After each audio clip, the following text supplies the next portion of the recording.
За өнөөдрийн манай хэлцүүлгийн гол сэдэв бол цар тахал хүний эрх тэгш байдлын зарчим гэсэн энэ хүрээнд бол өрнөх гэж байна. Тэгээд энэхүү ярилцлага маань зочноор Улсын их хурлын гишүүн, хүний эрхийн дэд хорооны гишүүн Мөнх Цэцэг, хүний эрхийн үндэсний комиссийн гишүүн Наран Туянаар оролцож байгаа гэдгийг хэлэхэд таатай байна. За тэгээ бидний гол ярих сэдэв бол энэ одоо хүнд цаг үед бид нар хүний эрхийн асуудлыг, хүний эрхийг хэрэгжүүлэх, хангах, хамгаалах, өхөөлөн дэмжих төрийн үүргийг хэр байгаа гэдэг дээр ялангуяа тэгш байдлын зарчмын үүднээс нь бол авч үзэж ярих юм аа.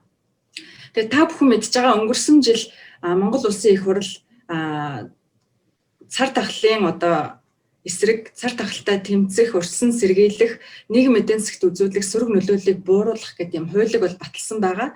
Энэ хуультай бол хүний эрхийг хязгаарлах бол тодорхой баримтлах шалгуур шаардлагыг оруулж өгсөн. Мөн үүнтэй зэрэгцээд яг энэ дээр хамгийн гол одоо орж ирсэн заалт бол юу вэ нөхөр 11.1.5 дээр аливаа хэлбэрээр ялгуурлан гадуурхахгүй нэр төрийг нь доромжлохгүй байх гэсэн ийм одоо гол шаардлага шалгуурыг тавьж өгсөн.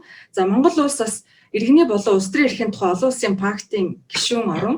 Энэ гишүүн орныхоо хувьд иргэдээ ялгуурлан гадуурхахгүй байх тэгш байдлын зарчмыг хэрэгжүүлэх талаар бол тодорхой үүргийг хүлээдэг. За хүний эрхийн хорооноос гаргасан 18 дугаар ерөнхий тайлбартаа яг энэ ялгуурлан гадуурх хүрээнд бол гол одоо зарчмыг бол одоо улс орнуудад хэлж өгсөн. Энэ юу гэхээр хүн бүр хуулийн өмнө тэгш байх, хуулийн хамгаалалт бүхэнд тэгш хүртээмжтэй байх гэсэн шалгуурыг бол хэлж өгсөн байгаа. За үүний зэрэгцээ яг энэ ялгуурлан гадуурхах дээр тодорхой хэлбэрийн ялгуурлан гадуурхалтыг онц байдалд зарлаж тодорхой эрхийг хэрэгжүүлэхээс ухарсан үедээ ч гэсэн онцгой анхаарах ёстой гэдэг энэ ялгуурлан гадуурхах зарчмыг бол бас заагаад өгчихсэн юм аа. Тэгэхээр энэ үднээсээ аваад үзэх юм бол бид нар бол өнгөрсөн хугацаанд яг онц байдлын өмнөх буюу бүх нийтийн бэлэн байдлын зэрэгт одоо 3 дахь удаага шилжиж ороод явж байна.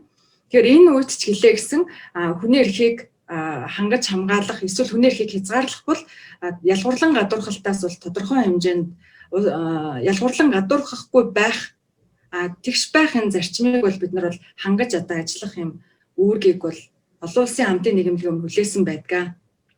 За тэгээ миний одоо эхний асуулт бол ерөнхийдөө яг энэ цар тахлын үед энэ хүний эрхийн асуудал тэр дундаа тэгш байдлын зарчим хэрхэн хэрэгжиж байгаа вэ гэдэг дээр хууль тогтоогчийн байр суурийг сонсъё. Дараа нь хүний эрхийн мэргэжилтнийхээ байр суурийг сонсъё гэж бодож байна. Мөнх Цэцэг гишүүн танд микрофоныг шилжүүлье. За тэгээ та бүхэнд энэ өдрийн минь төргий. За энэ дэлхийд дахны цар тахлын асуудал бол маш олон одоо эдийн засгийн, за хүний эрхийн, нийгэм соёлын, за мөн одоо геополитикийн одоо үр дагавруудыг авчирж байна. За ер нь бол ингээд цар тахлыг бол анхны одоо гарсан 2020 оны 1-2 дугаар сард бол эдийн засгийн эрүүл мэндийн одоо цар тахал байлаа. За маш одоо эдийн засгийн одоо үр дагаварч гэсэн гарнаар тооцоолж байсан. За гэтэл ингээд өмнөөс хойш ингээд жил 2 сарын хугацаанд ингээд харахад бол нэлээд олон салбарт одоо эерэг болон одоо сөрөг үр дагавар авчирсан юм томоохон одоо эдийн засгийн болон нийгэм соёлын асуудал болсон. За энэ дотор бол улс орнууд бол одоо өөр өөрийн хүрээнд хариу арга хэмжээг бол авж байна. За тийм Монгол улсын хувьд бол энэ одоо цар тахлын эсрэг одоо хамгийн хурдан шуурхай одоо хариу арга хэмжээ авсан цөөн улсын нэг гэж бол олон улсын харьцуулсан одоо төвшин бол явагдаж байгаа. За тэгвэл эдийн засгийн болон одоо нийгэм соёлоод нэлээд олон асуудал үүссэн байгаа. За энэ дотор бол одоо бас тодорхой хэд хэдэн асуудлыг дурдах хэрэгтэй. За тоолбол энэ одоо хүний эрхийн асуудал тэр дотроо хараа хяналтгүй орчинд одоо хүүхдийн эрхийн зөрчил гарч болзошгүй нөхцөл үүссэн. За мөн одоо босрлын тэгш хүртээмжтэй байх асуудал маань нэлээд одоо алдагдсан байгаа. За энэ тал дээр бол одоо ингээд манай босрлын спортын байнгын ороо, за мөн одоо хууль зүйн байнгын ороо, хүний эрхийн дэд хороо бол судалгаанууд бол хийж байна. За мөн одоо миний жишээлбэл энэ одоо зүүн Азийн одоо 8 улсын цар тахлын эсрэг одоо парламентд үйл ажиллагаа ямар байна? Парламентын зүгээс одоо цар тахлын эсрэг хариу үйлдэлүүд ямар байна? За авсан арга хэмжээ болон одоо нийгэм эдийн засгийн үр дагавар гэдэг ийм олон улсын бас харьцуулсан судалгаанд яг одоо бас одоо Монгол улсад төлөөлөлөд энэ парламентын одоо гишүүний зүг судалгаа бол хийж явж байгаа. За ингээд харахад бол хамгийн одоо ноцтой үр дагавар гарсан салбар бол энэ босрлын салбар байна. Босрлын салбар дэх одоо тэгш хүртээмжүүд, за тэл болон одоо энэ зайны сургалтууд бол хүүхэд болгонд одоо хүртээмжтэй байж чадахгүй байгаа. За тухайлбал одоо бид нар бол босрлын салбарын 2 жилийн хоцрогдлыг бол үндсэндээ одоо Монголын одоо босрлын салбарт гарч байгаагүй ийм том одоо бэрхшээл буюу одоо 2 жилийн одоо алдагдсан боломж гэж үзэж байгаа. За ер нь бол 2020 оны одоо 4 сарын 29-нд батлагдсан цар тахлын эсрэг одоо хуулиар бол бүх шатны сургалтын байгууллагын үйлчлэгийг тодорхой хугацаар хойшлуулсан хязгаарсан тохиолдолд цахим болон одоо бусад хэлбэрээр зайны сургалтыг одоо чанартай хүртээмжтэй хүргэх, за багш болон одоо суртагчийн оролцоо түүн тавих ялдыг сайжруулах тухай заасан байгаа. За ингээд энэ хуулийн дагуу бол одоо босрлын яамнаас тэл хичээл болон одоо зайны хичээлүүдийг бол нэлээд олон тоогоор одоо урт хугацаанд бол одоо бэлдэж явуулж байгаа. За тэгээд энэ тухайн одоо хичээлийн явцад энэ нэлээд бас олон одоо үр дагаврууд бол гарч байна. За жишээлбэл ингээд судалгаануудаар за одоо манай босрлын одоо шилхооны яам болон иргэний нийгмийн байгууллагууд за мөн одоо нээлттэй нийгэм форум, за мөн одоо хөгжлийн бэрхшээлтэй хүүхдүүдийн эцэг эхчүүдийн холбоо зэрэг маш олон байгууллагын сулаас ингээ үзэхээр бол ерөнхийдөө энэ одоо цар тахлын үеийн одоо цахим хичээл зайны хичээлийн үр өгөөж бол нэг 66%-тай, за 70% байна гэж. Үндсэндээ одоо 20-30% нь бол энэ хичээлийн хүртээмж бол байхгүй байгаа. Гэртээ интернетгүй, за эсвэл интернеттэй байсан ч гэсэн одоо тухайн одоо хичээлийг одоо хүч үзэх боломжгүй юм ТV тохируулахтай. За дээр нь одоо телевизэн болон одоо компьютергүй хүүхдүүд бол маш олон байгаад байна. За мөн одоо энэ зайны сургалтын одоо хамгийн их доголдож байгаа гол асуудал бол одоо орлогоос ялгаатай буюу одоо нийгмийн тодорхой бүлгүүд, за Улаанбаатар хотын хувьд бол захын одоо гэр хорооллын дүүргүүд, за хөдөө орон нутгийн аймагт бол интернетийн болон одоо бусад тоног төхөөрөмжийн хүрээлэл маш доголдолтой байгаад байна. За ингээд ийм учраас бид нар бол энэ босрлын одоо үйл явц, босрлын энэ одоо цэг шүтэмжтэй байх зарчим бол хангалттай байж чадсангүй гэж дүгнэж байгаа. За хоёр дахь одоо бас томоохон нэг одоо хүний эрхийн зөрчилтэй асуудал маань энэ цар тахлын улмаас одоо цэцэрлэг сургуулиугүй болсон.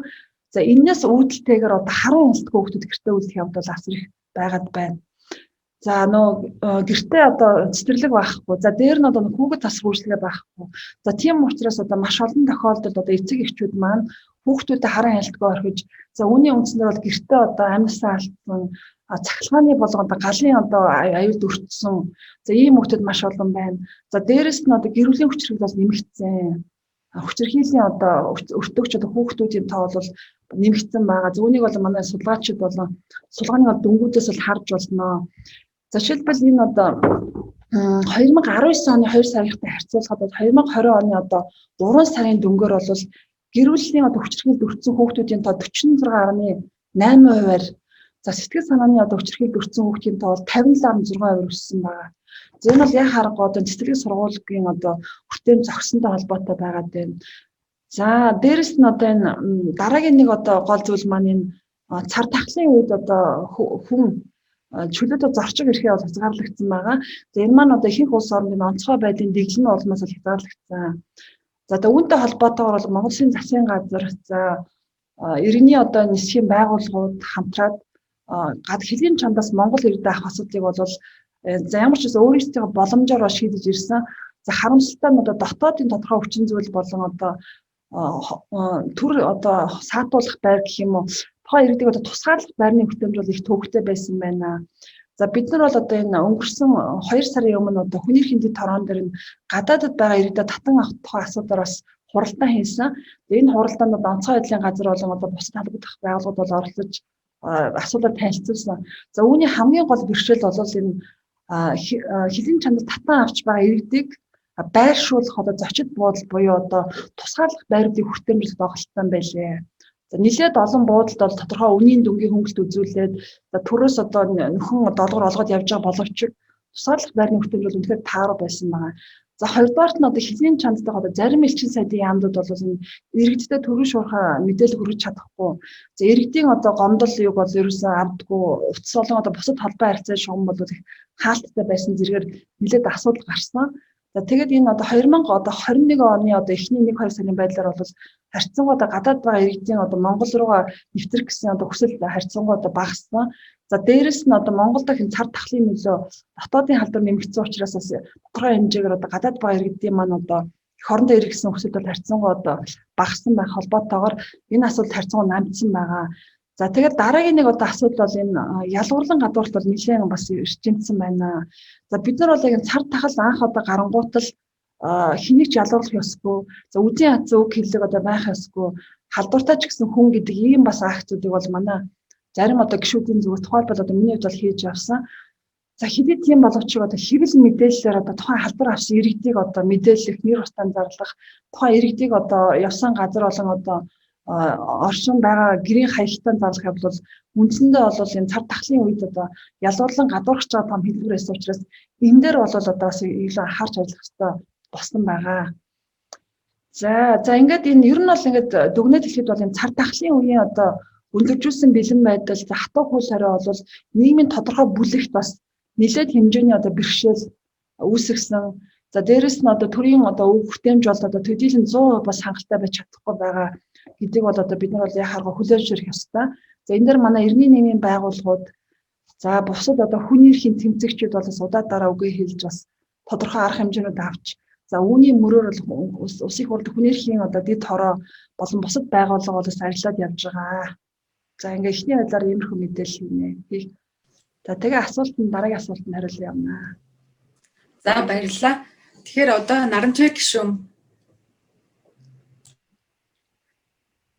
За бүгдээрээ сайн байцгаана уу? Юуны өмнө энэ хүний эрхийн тухай ярилцлагад бол улсын их хурлын хууль зүйн хүний эрхийн дэд хороо оролцож байгаад бол хамтран зохион байгуулагчийн зүгээс талархлаа илэрхийлье. Энэ бол бас хууль тогтоогчд хүний эрхийн асуудалд чухал анхаарал хандуулж одоо байгаагийн илрэл гэж үзэж байна. За тэгэхээр өнөөдрийн ярианы сэдэв маань бол хүний эрх ба тэгш байдлын зарчмын асуудал байгаа. Тэгэхээр энэ дээр бол бид хоёр үндсэн асуудал энэ дээр яригдах ёстой гэж бодож байна. Нэг нь бол одоо нийгэм бид өнөөдрийг болтол ямар нийгэм байгуулваа? Энэ нийгэмд чинь хүн болгон одоо амьдрал болгон ам болгон тэгш ийм тогтолцоог бүрдүүлж чадвуу гэдэг нэгдүгээр системийн асуудал. Хоёрдугаарт нь хүмүүр хууль шүүхийн өмнө тэгш байх тухай, хууль нийгмөр үйлчлэх тухай, ялгуурлан гадуурхахгүй байх тухай ийм хоёр одоо үндсэн агуулга хөндөгдөх болов уу гэж бодож байгаа. За тэгэхээр Монгол Улсын үндсэн хуульд бол Монгол Улсад суугаа хүмүүр хууль шүүхийн өмнө тэгш байх, ялгуурлан гадуурхахгүй байх энэ зарчмыг бол тунхагласан. За хүний эрхийн эрх зүй бол үндсэндээ хүний одоо хүн бүрийн тэгш байдал, нэр төр, эрхэм одоо байдлыг бол баталгаажуулах ийм зорилготой, агуулгатай ийм эрх зүй. Тэгэхээр ерөөсөө хүний эрхийн эрх зүйн үүсэж хөгжсөн одоо үүсэл хөгжил бол ерөөсөө л энэ хүн болгоны тэгш байх энэ байдлыг баталгаажуулах. За энэ хүрээндээ бол бас өнгөрсөн хугацаанд одоо тэгш байдлын зарчим гэж юу юм бэ? Тэгш байна гэж юу гэсэн үг юм бэ? Тэгш байдлын зарчмыг амьдралд хэрэгжүүлэхэд ямар одоо нөхцөл арга зам байна вэ гэдэг дээр бол бас өөрөө энэ эрх зүй хувьсаж өөрчлөгдөж ингэж одоо явж байгаа эрх зүй юм а. Тэгэхээр би одоо ярианыхаа эхлэл болгож бол бас одоо тэгш байдлын зарчмын талаар олон улсын эрх зүй, Монгол улсын хууль тогтоомжид хэрхэн туссан талаар ер нь тэгш байдлын зарчим гэж юу юм бэ гэдгийг бас нэг товчхон ярив. За тэгээд дараагийн асуудал бол цар тахлын үед бид манай тогтолцоо хэр тэгш байв. Дээрэс нь ялгуурлан гадуурхахгүй байх, хууль шүүхийн өмнө тэгш байх энэ зарчим хэрхэн хангагддаг гэдэг дээр бас нэг товч эхлэл болгож үзэл бодлоо илэрхийлье. За тэгэхээр ер нь бол одоо тэгш байдлын зарчмын нөгөө тал нь бол ялгуурлан гадуурхахгүй байх асуудал. Ялгуурлан гадуурхахгүй байх үндэслэл нь бол үндэс угсаа, хил, арсны өнгө, нас, хүйс, нийгмийн гарал, нийгмийн байдал, хөрөнгө чинээ, эрхэлсэн ажил, албан тушаал, шашин шүтлэг, үзэл бодол, боловсрал мөн бусад байдлаар нь энэ дээр эрүүл мэндийн байдлаар нь ялгуурлан гадуурхахгүй гэдэг. Тэгээ хүн болгон эрх зүйн этгээд байна гэдэг зарчим бол Монгол Улсын үндсэн хууль, олон улсын эрх зүйд ч мөн одоо адил тусгагдсан. Тэгэхээр амьдралын ялгаатай энэ олон нөхцөл байдал, хүмүүсийн бас ялгаатай энэ байдалд тэгш байдлын зарчмыг яаж хэрэгжүүлэх юм бэ гэдэг дээр бол эрх зүйн хөгжил одоо явсаар байгаа. За хамгийн ихний зарчим бол юу юм бэ гэхээр адилхан нөхцөл байдалд байгаа хүмүүст адилхан хандах ёстой. Өөрөөр хэлэх юм бол одоо юу гэдэг нь төрийн үйл хэрэгт оролцох, нийгмийн амьдралд тэгш оролцох эрхийг баталгаажуулаад тэгээд тэнд одоо үндэсний зүйн хөгжлийн бэрхшээлтэй хүмүүс, эрэгтэй, эмэгтэй, хүүхэд, залуучууд бүгдээрээ оролцох ийм боломжтой байх ёстой гэдэг эхний одоо энэ зарчим болвол энийг одоо юу гэдэг энэ зарчим болвол нөгөө талдаа бид нарын бүтээсэн нийгмийн тогтолцоо, дээрэс нь энэ нийгэмд амьдарч байгаа олон янзын хүмүүсийн онцгой нөхцөл байдал хэрэгцээ болвол өөр байна гэд эндээс дахиад нэг эрх зүйн хөгжил явсан нь бол хүн болгон тэгш боломж олгоё гэдэг. За тэгш боломж олгох нь юу юм бэ гэхээр янз бүрийн одоо энэ нөхцөл байдалд байгаа хүмүүст сурч боловсрох, эрүүл мэндийн хамгаалуулах, ажил хөдөлмөр эрхлэх, төрийн алба хашхт нь бол тэгш боломж олгоё гэдэг ихний одоо боломж тэгш байх ёстой гэдэг дараагийн шатны хөгжил бий болсон. За энэ нь бол олон улсын гэрээ конвенцэд мөн тусгагдсан. За ингэ явж исэн чинь боломж нь ерөөсөө тэгш байгаад болохгүй байна. Хэдийгээр одоо нөгөө гарааны тэгш байдлыг хангалаач гэсэндээ тэгш үр дүнд хүрэхгүй юм байна гэд дараагийн нэг хөгжил нь юу вэ гэхээр үр дүнгийн тэгш болгоё гэдэг. За энэ бол бид нарын нөгөө мэддэг квотын зарчим. Одоо эмэгтэйчүүдийн улс төрийн квот гэдэг юм уу, тодорхой одоо төрлийн тодорхой нийгмийн салбарт бол нийгмийн бүлгүүдийн оролцоог ижил хэмжээнд болгох чиглэгдсэн ийм одоо үр дүнгийн тэгш чиглэгдсэн ийм арга хэмжээнүүд. За ингэж яваад дараагийн одоо бас сая ялангуяа энэ сүүлийн үед батлагдсан хөгжлийн бэрхшээлтэй хүмүүсийн эрхийн тухай конвенц гэдэг ер нь нэгдсэн үндэсний байгууллагаас гарсан хүний эрхийн гэрээ конвенцуудын философи мөн чанарыг тэдгээр гэрээ конвенцэд тусгагдсан тэгшэрхийн зарчмыг бол ингээд дүн шинжилгээ анализ хийхэд бол энэ эрх зүйн хөгжил бол одоо маш тод харагддаг. Тэгэхээр дараа нь юу харагдаж байна вэ гэхээр ерөөсөө бид нарын энэ байгуулсан нийгэм чинь эргээд одоо мөн чанарынхаа хувьд тогтолцооныхоо хувьд хүн болгонд нийцтэй байх ёстой юм байна. Ордог гардаг гарц ярьдаг хөөрдөг одоо мэдээллийн хэрэгсэл юу гэдэг энэ болгон чинь болвол жишээлх юм бол хөгжлийн бэрхшээлтэй хүмүүсийн одоо онцлог хэрэгцээ нөхцөл байдлыг одоо нийцэхгүй байна гэдгийг хүлээн зөвшөөрч ингээд ерөөсөө бид нар тогтолцоогоо хүн болгонд ээлтэй болгоё гэдэг ийм зарчмаар бол тэгш байдлын зарчим өөрөө эрх зүйн хувьдаа бол ингэж хөгжиж явж байгаа. За тэгээд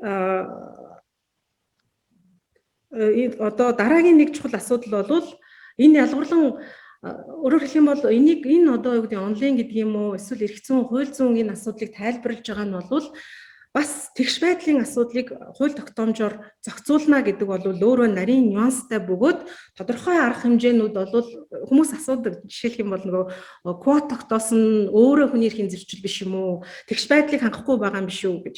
Тэгэхээр энэ бол одоо ийм системийн тэгш байдлыг өөрчлөхийн системийн тэгш бус байдлыг одоо засаж сайжруулахын тулд авж байгаа нийгмийн урт удаан хугацааны туршид эрхэн зөрчигдсөн эсвэл бусадтай адил тэгш боломж олдохгүй байсан хүмүүст боломж олгох зорилгоор авж байгаа ийм одоо зохицуултын арга хэмжээ байдаг. Тэгэхээр бол тэгшэрхийн зарчмыг хуулиар зохицуулна гэдэг бол нарийн нюанстай асуудал юм а гэдгийг бас би хэлэх гэж энэ болгоныг тайлбарлаж байгаа. За дараагийн асуудал бол одоо ялгуурлан гадуурхахгүй байх хууль хүн бүр тэгш үйлчлэх тухай асуудал. За энэ дээр түрүүнд их шиг сайхан менежер бас хэллээ. Манай одоо нөгөө коронавирус халдварын цар тахал урьдчилан сэргийлэх, тэмцэх, нийгмийн эдийн засагт үзүүлэх сөрөг нөлөөллийг бууруулах тухай гэдэг. Одоо энийг ковидын хууль гэж цаашаа яриад явъя. Гамшигаас хамгаалах тухай хуульд бол энэ ялгуурлан гадуурхахгүй байх, мөн одоо хүний амнаас эрүүл мэнд аюулгүй байдлыг хамгаалах, эрүүл мэндийн үйлчилгээ тэгш хүртээмжтэй байх. Энэ зарчмуудыг бол бас одоо тусгаж өгсөн. Энэ бол бас нөгөө талаасаа ковидын хууль бол харьцангуй одоо хүний эрхийн мэдрэмжтэй хууль болсон. За энэ хуульд бол хүний эрхийн үндэсний комисс өөрийн хуульдаа заасан бүрэн эрхийнхаа хүрээнд хяналт авах энэ боломж болцоог нээж өгсөн нь бол хүний эрхийн эрх зүйн үүднээс бас Монгол улсын эрх зүйн тогтолцоонд нэг алхам урагшилсан ийм одоо хууль тогтоомжийн арга хэмжээ болсон гэдгийг бас энд онцлох зүйтэй байхаа. За тэгэхээр ер нь одоо цар тахлын нөхцөл байдалд бол хүний амнаас нийтийн эрүүл мэндийг хамгаалах нь хүний эрхийн нэн тэргүүний зорилт. За энэ хүрээнд бол нийгмийн хэвийн амьдралыг өөрчлөх, хүний эрх хэрэгчлөөнд хязгаарлалт тогтоосон ийм одоо зохицуултыг бол хийж байна. Гэхдээ энэ хязгаарлалт өөрөө хүн бүрт хамаатай. Нэг мөр үйлчилж гэнэ үү? Одоо юу гэдэг түрүүний одоо заасан үндэслэл одоо юу хөгжлийн бэрхшээл, эрүүл мэндийн байдал, албан тушаал, хөрөнгө чинээ, боловсрал гэд энэ нөхцөл байдлаараа ялгаатай бүх хүмүүст хууль нэг мөр үйлчилж гэнэ үү? Энэ хязгаарлалт нэг мөр үйлчилж гэнэ үү гэдэг бол бас бид одоо дүн шинжилгээ хийх ёстой асуудал. Тэгэхээр энэ анхаарах ёстой асуудал мөн. За COVID-19 бол бас энэ дэлхийн нийтийн хэмжээнд бол бид бас яг одоо ямар нийгмийг бүтээж ийнэ гэдгээ бас толдож харах ийм үе байна. Маш олон тэгш бус байдал бол дэлхийн хэмжээнд жишээлхэд одоо гүнзгийрч байгааг бол олон судалгааны үр дүнгууд харуулж байгаа. За энэ дээр бол мэдээж хүний эрхийн хүмүүсийн амьдралын тэгш бус байдлаас гадна улс орнуудын тэгш бус байдал хүртэл одоо энэ дээр маш тод харагдаж байгаа. За дэлхийн эдийн засгийн форумаас жишээлх юм бол 5 төрлийн тэгш бус байдал бол энэ дээр тод ажиглагдж байна гэдэг дүгнэлтийг хийсэн байна лээ. Эрүүл мэндийн тэгш бус байдал бол эрүүл мэндийн үйлчилгээний тэгш бус байдал улс орнуудын хэмжээнд бол маш их одоо контрасттай харагдаж байна. Эмзэг бүлгийн хүмүүсийн халдварт өртөх одоо эрсдэл өндөр байна. Ер нь одоо баян чинэлэг улс орнууд тэгээд хамгийн одоо хүн амын дундаж наслал хамгийн багатай улс орнуудын хооронд бол 34 насны одоо ийм одоо зөрүү байна. Хүн амын дундаж наслалт бол зөрүүтэй болжээ гэдэг одоо ялгаа тод харагдсан. За дараа нь бол ногоон байгууламжийн тэгш бус байдлыг бол онцлсан байна лээ. Өөрөөр хэлэх юм бол одоо нэлээд баян чинэлэг улс орнууд баян чинэлэг аль нэг улсын баян чинэлэг дүүрэгт бол одоо нөгөө хөл хорионы үеэр ногоон байгууламжийн хүртээмж тэгээд одоо алхах гişгэг амьсгалах хөдөлгөөнтэй байх энэ одоо боломж болцоо нь бол өөр байна гэдэг энэ тэгш бус байдлын асуудал бол тод харагдсан байна лээ. За интернетийн тэгш бус байдал дэлхийн хүн амын одоо өнөөдөр бол одоо интернетийн технологийн 900 гэтэл дэлхийн хүн амын тал нь ямар нэгэн интернетэд холбогдоогүй байгаа. Түрүүнд мөнх цэцэг гишүүн хэллээ. Сургууль боловсролын асуудал бол тулгымдсан асуудал гэж. Тэгэхээр 1 тэрбум одоо цар тахлаас болж бол дэлхийн нийтийн хэмжээнд 1 тэрбум хүүхдийн сурч боловсрох боломж хязгаарлагдсан. За тэгээд энд бол үнэхээр одоо технологи интернет холбогдоогүй байдал бол маш их одоо боловсролын тэгш бус байдлыг үүсгэх ийм нөхцөл шалтгаан болсон. За 4 дахь одоо нэг онцлсан одоо тэгш бус байдлын үзүүлэлт бол гэрээсээ ажиллах боломжийн тэгш бус байдал бас их одоо онцлсан байна лээ. За тэгэхээр ер нь бол үйлчилгээ, цэвэрлэгээ гэдэг юм уу, биеийн хүчний ажил хийдэг. Тэгээд маш хүнд цалин багтай хөдөлмөр хийдэг хүмүүс бол гэрээсээ ажиллах боломжгүй, тэр хэрээрээ халдвар авах эрсдэл ихтэй. Харин одоо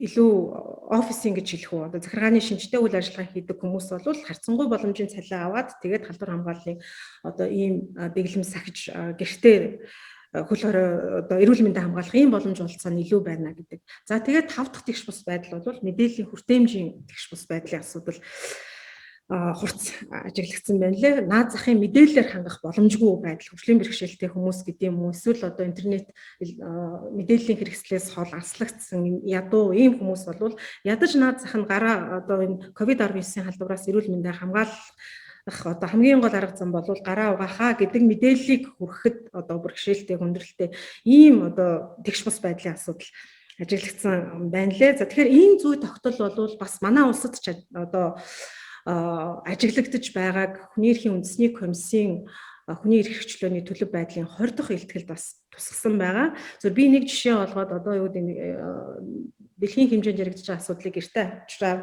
ярихад бол хөгжлийн бэрхшээлтэй хүмүүсийн эрхийн асуудлыг бол би бас онцгойлон та бүхэн зүгээр жишээ болгож ярих гэж бодож байна. Тэгэхээр Монгол улсын хэмжээнд бол 107 мянга орчим хөгжлийн бэрхшээлтэй хүмүүс байгаа. За 15-аас дээш насны хөгжлийн бэрхшээлтэй хүмүүс энэ дээр 98 мянга байгаа. Энэний 67 мянган хөдөлмөр эрхэлдэггүй.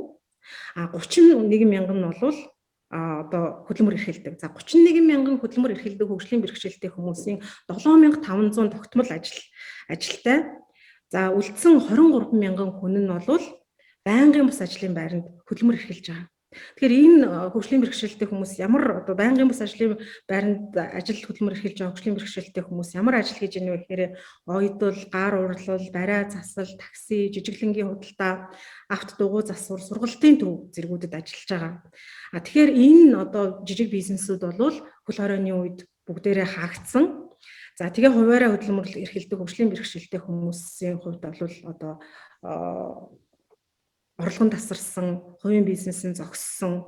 Гэтэл нөгөө хүмүүс маань ямар нэг хэмжээгээр өөрийнхөө амьдралыг урд нь аваад исэн хүмүүс бол нийгмийн халамжийн тэтгэвэр тэтгэмжийн тэр бүр хамрагддаггүйгээс одоо төрийн дэмжлэг тусалцааны бас гадна үлдсэн.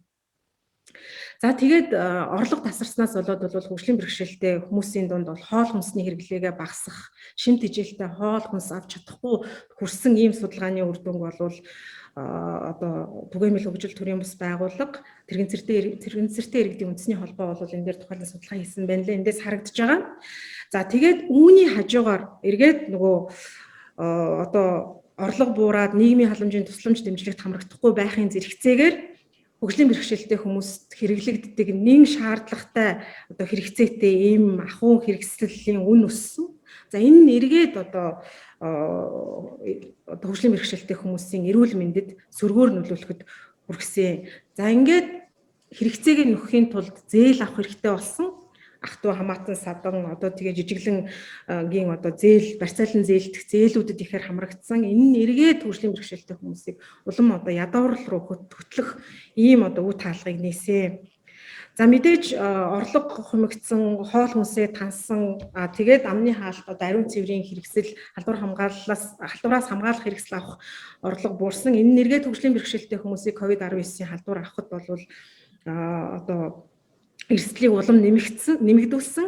За ингээд одоо 11 сарын 11-ээс хойш бүх нийтийн бэлэн байдлыг зарласан. Өнөөдөр 4 дахь удаага бид Монгол улс зарлчаад байгаа. За энэ хооронд яасан бэ гэхээр хөгжлийн бэрхшээлтэй хүмүүсийн нийгэмд олон янзын онцлог амьдралтай хэрэгцээ шаардлагатай хүмүүс байдгаа гэдгийг тооцож хараагүй одоо зохион байгуулалт зохицуулалтын арга хийсэн нь бол жишээлх юм бол гэрийн асаргаа шаардлагатай хүмүүст өвөл хорой тогтооцсон ирж очдог машин тэрэг явхаа болцсон одоо тэгээд хамаатан садан ах トゥ тусалдаг. Манайд бол гэрийн туслагчийн үйлчлэгээ дөнгөж нэвтрээд нэг цөөхөн одоо хүмүүсийн үйлчлэгэнд хамрагддаг. Нөгөө хүмүүс маань одоо үйлчлэгээ авах боломжгүй болсон. За тэгээд ерөөсө гар нүрээ угаах, усанд орох, хутал хувцас өмсөх, хоол бэлтгэх гээд ингээд наад захын хүн амьдралынхаа наад захын хэрэгцээг хангах ийм боломжгүй байдалд хүрсэн. Хүнсний дэлгүүр одоо тодорхой өндөржүүлсэн бэлэн байдлын үед шилжсэн үед бол хүнс одоо хөгжлийн бэрхшээлтэй хүмүүс манайд чинь зам талбай ямар билээ хүмүүсийн одоо туслалцаа дэмжлэгийг авч одоо орж гарах юм хэрэгцээ заавал байдаг. Гэтэл бол бас халдвар одоо тархна гэдэг эрсдэл энэ үндсэн дээр бэрхшээлтэй хүмүүс би маш их яриад байгаа. За тэгэхээр туслах одоо юу гэдэг нөгөө туслалцаа үзүүлэх хүмүүс ч багассан. Ингээд одоо хөдөлгөөн нийгмийн амьдралд оролцох наад захынхаа өөрийн хэрэгцээгээ хангах боломжгүй болсон ч гэдэг юм уу. Сонсголын бэрхшээлтэй хүмүүсийн хувьд бол нөгөө амны хайрцгаар хүмүүсийг юу хэлж байгааг нь мэдэрдэг. Гэтэл бүгд маск зүүсэн байгаанаас харилцааны бэрхшээлийг төрүүлсэн ч гэдэг юм уу. Хүүхэдтэйгээ амьдардаг хөгжлийн бэрхшээлтэй хүмүүс хүүхдийг дэлгүүрт оруулахгүй гэдэг шаардлагын улмаас бол хоол хүнсээ авах одоо ийм боломжгүй байдалд хүрсэн ч гэдэг юм уу. Тэгэхээр бидний өнөөдрийн нийгмийн амьдралыг зохицуулж байгаа зохицуулалт маань бол өөрөө эргээд тэр нийгэмд амьдарч байгаа олон төрлийн амьдрал, олон өнцөг хүмүүсийн олон талт байдлыг бас мэдэрч чадахгүй байгаа нь бол бас тогтолцооны хувьд тэгш байдлын зарчмын үүднээс анхаарах ёстой юм асуудал юм аа. За ингээд асуулт хэлцээ. За баярлалаа. Тэгэхээр яг ерөнхийдөө нэг хоёр зарчим маань бол яг энэ тодорхой эрхийн хүрээнд ямар тэгш байдлын зарчим алдагдж байгаа мөн тодорхой бүлгийн хүрээнд зарчим эрхэн алдагдж байгаа гэдэг тухай бол маш дэлгэрэнгүй тодорхой ярьлаа гэж бодож байна. Тэгээ миний хувьд мөцөг гишүүнээс дараагийн асуулт маань яг энэ цар тахлын эсрэг хуулийн 6-гийн 3-ын 1-тэй холбогдуулж асуух гэдэг юм л да. Юу гэхээр ерөнхийдөө Монгол улс ийм хуультай болсон нь бол Монголын хууль тогтоогчид цаг үеэ мэдэрч маш түргэн шуурхай хөдөлж яг энэ хууль эрх зүйн зохицуултыг бий болгосон нь бол магадгүй дэлхийн маш олон оронд бол үлгэр жишээ болох бас сайн туршлага гэж бид нар харж байгаа. Иргэний нэгэн байгууллагын зүгээс энэ хуулинд бас нэг маш чухал оруулж ирсэн юм нь болохоор энэ хуулийн хэрэгжилтийн хяналт тавьж байдаг улсын их хурлын дэрэгдэх төр хороод байгуулсан явдал юм тий. Төр хороог байгуулахдаа бүх байнгын хороодын төлөөллийг оруулаа. Дээрэс нь улсын хурал дахь цөөнхийн бүлгийн төлөөллийг оруулж байгуулнаа гэдэг. Тэгээ энэ байнгын хороо маань сар тутам энэ хуулийн хэрэгжилт биелэлтийн талаар нээлттэй хэлэлцүүлгийг явуулж байх ёстой байсан. Харамсалтай нь энэ одоо чиг үүргээ улсын хурлаас хангалттай биелүүлэхгүй байна уу гэж бид бол шүүмжлэлтэй хандж байгаа. Үүний улмаас одоо энэ эрхийг хязгаарлахдаа тэгш бус байдлыг бий болгосон ялгуурлан гадуурхалтыг магадгүй өдөөсөн эсвэл түүгээрээ дамжуулж ялгуурлан гадуурхсан энэ төрлийн бодлогыг одоо ингээд таслан зогсоох үүргээ бас хангалттай биелүүлж чадсангүй юу гэж хараад байгаа юм л да. Тэгэхээр яг энэ төр хороонтой холбогдуулж хүний эрхийн дэд хорооны зүгээс энэ төр хороог хуралдуулах, төр хороог ажиллагааг нь эрчимжүүлэх тал дээр бас та бүхэн эрхэн анхаарал хандуулж байгаа энэ тухай биднэрт хэлээж баярлалаа. Тэгэхээр энэ Монгол улс бол яг харахгүй энэ цар тахлын эсрэг эрдэнэ зохицуулалтаа бол хамгийн түрүүн одоо хийсэн плантын одоо үйл ажиллагаа бол маш хурдтай ажилласан гэдгээр бол энэ яг одоо энэ Зүүн Азийн одоо орнууд дотроо Аз намхлын бүс нутагтаа бол бас манлайлж байгаа юм байлээ. За тэгэхээр энэ 2020 оны 4 сарын одоо 29-нд батлагдсан энэ хуулиараа бол энэ улсын хурлаас засгийн газрын цар тахлын эсрэг явуулж байгаа бүх үйл ажиллагаанд одоо хяналт тавих, түүний хэрэгжилтэйг одоо хангах талаар ийм төр хороо байгуулан ажиллана гэсэн заалт орсон. За энэ төр хороо маань одоо ерөөхдөө сар болгон хуралдаж байна. Зүгээр энэ 2020 оны 11 сарын 10-наас эхэлсэн хатуу хөл хорионы улмаас бол энэ төр хорооны хуралдаан бол ихэнхдээ одоо цахимаар явж байна. За энэ төр хорооны хуралд одоо бусад одоо иргэн нийгмийн төлөөлөл, за иргэдийн төлөөлөл болон одоо гишүүд оролцох юм юу айгу муутай байна. Өөрөөр хэлбэл энэ цар тахлын одоо нөхцөл болоод за тэгтээ энэ гишүүдийн зүгээс, байнгын ороодын зүгээс тодорхой одоо асуудлуудаар төр хорооны хуралд бол бид нар бол санал оруулж хэлэлцүүлж байгаа. Жишээлбэл одоо миний хувьд бол энэ босрлын одоо тэгш бос хүртээмж юу болчихлоо. Босролдог тэгш бос байдал газар авж байна. Тийм учраас энэ цар тахлын үеийн одоо босрлын бодлуудаар анхаарах энэ талаар бол асуулт тавьж байсан. За мөн одоо одон цай гишүүн болон одоо бид нар яг энэ хүний эрхийн дэд хорооны гишүүд маань энэ гадаадд байгаа иргэдэд татах асуудлыг одоо илүү анхаарч, за энэ асуудлаар тодорхой одоо арга хэмжээ аваач, за хэлийн чамд туслахад байгаа иргэдэд туслах сангийн одоо сахиултыг нэмэх тал дээр тусгаарлах юм одоо асуудал тавьж бас хариулт бол авч ирсэн. За ер нь бол энэ төр хороо бол сар болгоны хуралдаан дээр бол нээлттэй илүү одоо өргөн бүрэлдэхүүнтэй айлах тал дээр бол үнэхээр одоо энэ цар тахлын хатуу хөл хорионууд бол үнэхээр бэрхшээл учруулж байна. За тэгээд энэ ер нь бол энэ цар тахлын эсрэг одоо хуулийн хэрэгжилт, за үүн дээр тавьж байгаа одоо энэ хууль тогтоох байгууллагын хяналтын тал дээр бол энэ улсын хурлын төр хороо гэлтэхгүй ер нь бол энэ нийт гишүүдийн хувьд бол тодорхой одоо арга хэмжээ авч, за тухайн одоо салбарын сайдуудаар бид нар бол удаа дараа юм асуудлыг хөргүүлж байгаа. Тухайлбал одоо энэ гадаад хэргийн сайд руу хэлийн чамдтай хэрэгдэд татах асуудлаар, за босрлын сайд руу энэ одоо босролдог тэгш хүртээмжийн асуудлаар, за цар тахлын үеийн одоо танхимын сургалт явуулах боломжийн асуудлаар, хичээлийн хоцроглын асуудлаар гэдэг бол тухай бүртний юм асуудлууд явуулж тодорхой хариултууд бол авж байгаа. За тэгээд ер нь энэ цар тахлын эсрэг арга хэмжээг бол энэ улсын хурлын засгийн газрын одоо хамтарсан үйл ажиллагаа, за одоо Монгол улсын одоо төв банк, улсын одоо онцгой комисс, шударга өрсөлдөөн хэлшин төлөө газар гээд нэлээд олон одоо төрийн институт бол үйл ажиллагаа явуулж байгаа. За энэ одоо үйл ажиллагаа бүрийг нь бол энэ хуулиар бол нариулсан заасан байгаа. За мөн одоо түрүүн бас нэмж нэг хэлэх гол зүйл нь цар тахлын нөхцөлд одоо эрүүл мэндийн болон одоо хүмүүст одоо ухаан хамт хөргөөхөд тусламж үйлчлэгээ болол энэ бусад улс орнтой харьцуулахад бол харьцангуй сайн байгаа юм байлаа. Тухайлбал ингээд энэ харьцуулсан судалгаа хийх явцад ингээд харахаар бол дэлхийн одоо нэлээд олон улс орнд бол одоо эрүүл мэндийн тусламжид байнга одоо өндөр төлбөртэй. За тийм учраас одоо нөгөө эрүүл мэндийн үйлчлэгээ маань одоо нийгмийн тодорхой бүлгүүдийн хувьд одоо энэ ялгарсан байдлаар гарч байгаа. Тухайлбал одоо Америк нэгдсэн улс болон одоо энэ өмнөд Европ болон одоо Латин Америк улс орнуудад бол маш өндөр дүнтэйгээр одоо хүмүүс эрүүл мэндийн одоо үйлчлэгээ авч байна. Монгол улс болохоор цар тахлын эсрэг хуулиараа эрүүл мэндийн тусламжийн үйлчлэгийг одоо үн төлбөргөө үзүүлнэ гэж заасан. За энэ давуу бол ингээд авж байгаа нь бол маш их давуу талтай байгаа байна. За дээр нь одоо энэ цар тахлын нөхцөлд одоо түрүүн наран цай гишүүн манаас хэлсэн тодорхой одоо нийгмийн бүлгүүд тэр дундаа одоо эрхэн одоо хязгаарлагдсан одоо 20 газар болон одоо төр цаатуулах газар байгаа иргэдүүд, за ахмадын асрамжийн газар, одоо хүүхэдийн асрамжийн газар зэрэг энэ байгууллагуудад тавих одоо анхаарал халамж, за энэ байгууллагуудад тавих одоо төрийн үйлчлэг бас нэлээд одоо нэмэгдэж байгаа боловч бас тодорхой хэмжээнд бол зөрчил бол гараад байгаа зүрээс гараад байгаа дурдах хэвээр. Тухайлбал одоо энэ нөгөө хүүхэд хамгаалах газрууд, за ер нь бол 24 цагийн утас ажиллаж байгаа боловч энэ хүүхдэд одоо хүрх үйлчилгээ, хүүхэд хамгааллын газруудын одоо ажилтнуудын маань одоо бас ажиллах боломж эзрэг бол өшөө одоо нэмэх шаардлагатай байгаад байна. За ер нь бол одоо нөгөө өндөр эрсдэлтэй бүлгүүдэд тусгаалсан арга хэмжээнийг бол илүү эртэмлүүлэх шаардлагатай гэдэг дээр бол би бас санал нэг байгаа. Жишээлбэл одоо нөгөө жирэмсэн иргэд ялангуяа одоо хатуу хөл хорионы явцад одоо нөгөө дугаарын хязгаарлалт орсон. Тэр тохиолдолд одоо нөгөө хяналтандаа орох тэр байтугай одоо онцгой тохиолдол болоод одоо дутуу төрх үед энэ яаралтай одоо эрүүл мэндийн үйлчлэг бол авах шаардлагатай. Энийг бол өшөө тодорхой болгох ёстой. За дээр нь одоо нийгмийн ядуу орон гэргүй иргэд зэрэг одоо хөлийн бэрхшээлтэй эрсдэлтэй бүлэгт төрийн үйлчлэгээ илүү л одоо эрчимжих шаардлагатай байгаад байгаа. За энэ мөн одоо нөгөө эрхний хязгаарлагдсан иргэд буюу одоо энэ хорих газрууд за эрүүлжүүлэх байршлах одоо газруудад бол илүү тийм бас анхаарах шаардлагатай байгаад байна.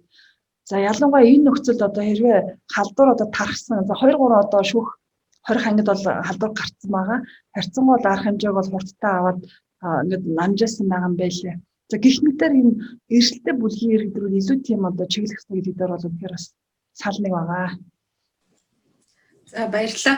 Тэгэхээр миний дараагийн асуулт Наранжаа гишүүн чиглэж байгаа тэрийг үг гэхээр ерөнхийдөө яг энэ хүний эрх тэгш байдлын зарчим алдагдсантай холбоотой гомдол хүсэлт санал хүний эрх үндэсний комиссд ирж байгаа юу? Тэгвэл ирсэн бол одоо үгдгийн энэ дээр одоо үгдгийн та бүхэн бас ямар одоо ажиллагаа явуулж байгаа вэ? Энэ ажиллагааг явуулахад та нарт бас ямар хүндрэлтэй байгаа энэ тухайга бид нартай болцооч. За тэгэхээр түрүүнд дурдсан нөгөө тогтолцооны шинжтэй тэгш бус байдал тэгээд хууль шүүхийн өмнө тэгш байх зарчим алдагдсан, ялгуурлан гадуурхсан гэдэг энэ хоёр асуудал болвол одоо хоёулаа хүний эрхийн үндэсний комиссийн одоо хяналт анхаарал байж байгаа асуудал. За тогтолцооны шинжтэй бидний авж байгаа арга хэмжээ хүн болгонд тэгш хүртээмжтэй байгаа эсэх талаар бол хүний эрхийн үндэсний комисс дүн шинжилгээ хийгээд энэ санал зөвлөмжөө боловсруулад холбогдох байгууллагуудад бол одоо комиссийн шинэ бүрэлдэхүүн 11 сарын 18-наас бүрэн эрхээ хэрэгжүүлж эхэлсэн. Ингээд 12 сарын эхнээс эхлүүлээд бол улсын онцгой комисс холбогдох байгууллагуудад тогтолцооныхоо хувьд тэгш байгаа ч бүх хүмүүсийг одоо бүх хүмүүст хамааралтай ийм одоо бүх хүмүүсийн хэрэгцээг тооцоож үзсэн ийм зохицуултыг бий болгооч гэдэг асуудлуудыг бол бодлогын түвшинд тавьж байгаа. Ялгуурлан гадуурхахгүй байх хууль шүүхийн өмнө тэгш одоо байх эрхийн асуудал бол бас хүний эрхийн үндэсний комиссд өргөдөл гомдол ирж байгаа. Зүгээр 2020 онд бол 790 гомдол ирсэн байна лээ. 160 одоо ковидын нөхцөл байдалтай холбоотой ийм гомдлууд ирсэн. Ихэвчлэн одоо нөгөө зорчих хөдөлгөөнтэй холбоотой, гадаадад байгаа монголчуудтай холбоотой, тусгаарлах байранд байгаа хүмүүстэй холбоотой хүмүүсээс ирүүлсэн ийм гомдлууд бол дийлэнх хувийг эзэлж байгаа. За энэ дотор бол тэгш байдлын зарчим алдагдсантай холбоотой одоо хэд хэдэн асуудлууд байгаа. За гадаадаас Монгол улсын иргэнийг эх оронд нь татахад бол 5 төрлийн шалгуур тавигдж байсан. За шалгуур хангаагүй хүмүүсийг бол одоо ихээр нь ирүүлсэн. Энэ дээр бол албан тушаалтантай ойр хүмүүс бол ихээр ирлээ. Энэ дээр бол Монгол улсын иргэний хууль шүүхийн өмнө тэгш байх энэ зарчим алдагдлаа гэдэг асуудлууд бол тавигдж байсан. За саяхан бол одоо төрийн бус байгууллагуудаас хүний эрхийн үндэсний комиссд бол мэдээлэл гаргасан байгаа. Тодорхой одоо улсын их хурлын гишүүд улс төрчдийн явуулсан үйл ажиллагаа нь бол цар тахлын тухай хуулийг зөрчсөн байхад энэ дээр одоо арга хэмжээ авсан уу авахгүй байгаа байдал нь бол тэгш байдлын зарчмыг хангахгүй байна. Жагсаал цуглаан, зарим төрлийн жагсаал цуглаан одоо зохион байгуулагдаж зарим төрлийн жагсаал цуглааны үйл ажиллагааг таслан зогсоож байхад зарим төрлийн одоо үзэл бодлоо илэрхийлэх жагсаал цуглааны үйл ажиллагаа бол одоо үргэлжлээд байна. Жагсаал цуглааныг хоригдсан хэрнээ одоо өөр бусад үйлчлэгээний газруудад халдвар хамгааллын дэглэм сахиулахгүй байдлаар ингэж одоо нөхцөл байдлыг үүсгэж байгаа нэргээд одоо хүний одоо үзэл бодлоо илэрхийлэх эрхийг бас хязгаарлаж байна гэсэн ийм төрлийн гомдлууд бол хүний эрхийн үндэсний комисс дээр ирж байгаа. За тухайлсан одоо энэ халдварт өвчин судлалын үндэсний төвийн бүсэд одоо улсын онцгой комиссийн даргын гэр бүлийн хүн иргэн эчин хорлоо нэвтэрсэнтэй холбоотой асуудал дээр тэгш байдлын зарчим алдагдсан уу гэдэг дээр бол бас мөн мэдээлэл ирсэн. За энэ дээр бол хүний эрхийн үндэсний комисс одоо холбогдогч талуудаас авсан одоо тайлбар бол 3 сарын 1-ээс ер нь энэ одоо тусгаарлалтанд байгаа хүмүүстэй гарцаагүй онцгой шаардлагатай тохиолдолд гэр бүлийнх нь хүмүүстэй уулзах энэ боломж бололцоог олохгүй байгаа нь өөрөө хүнлэг биш юм байна гэж үзээд бол холбогдох дүрм журмыг баталсан.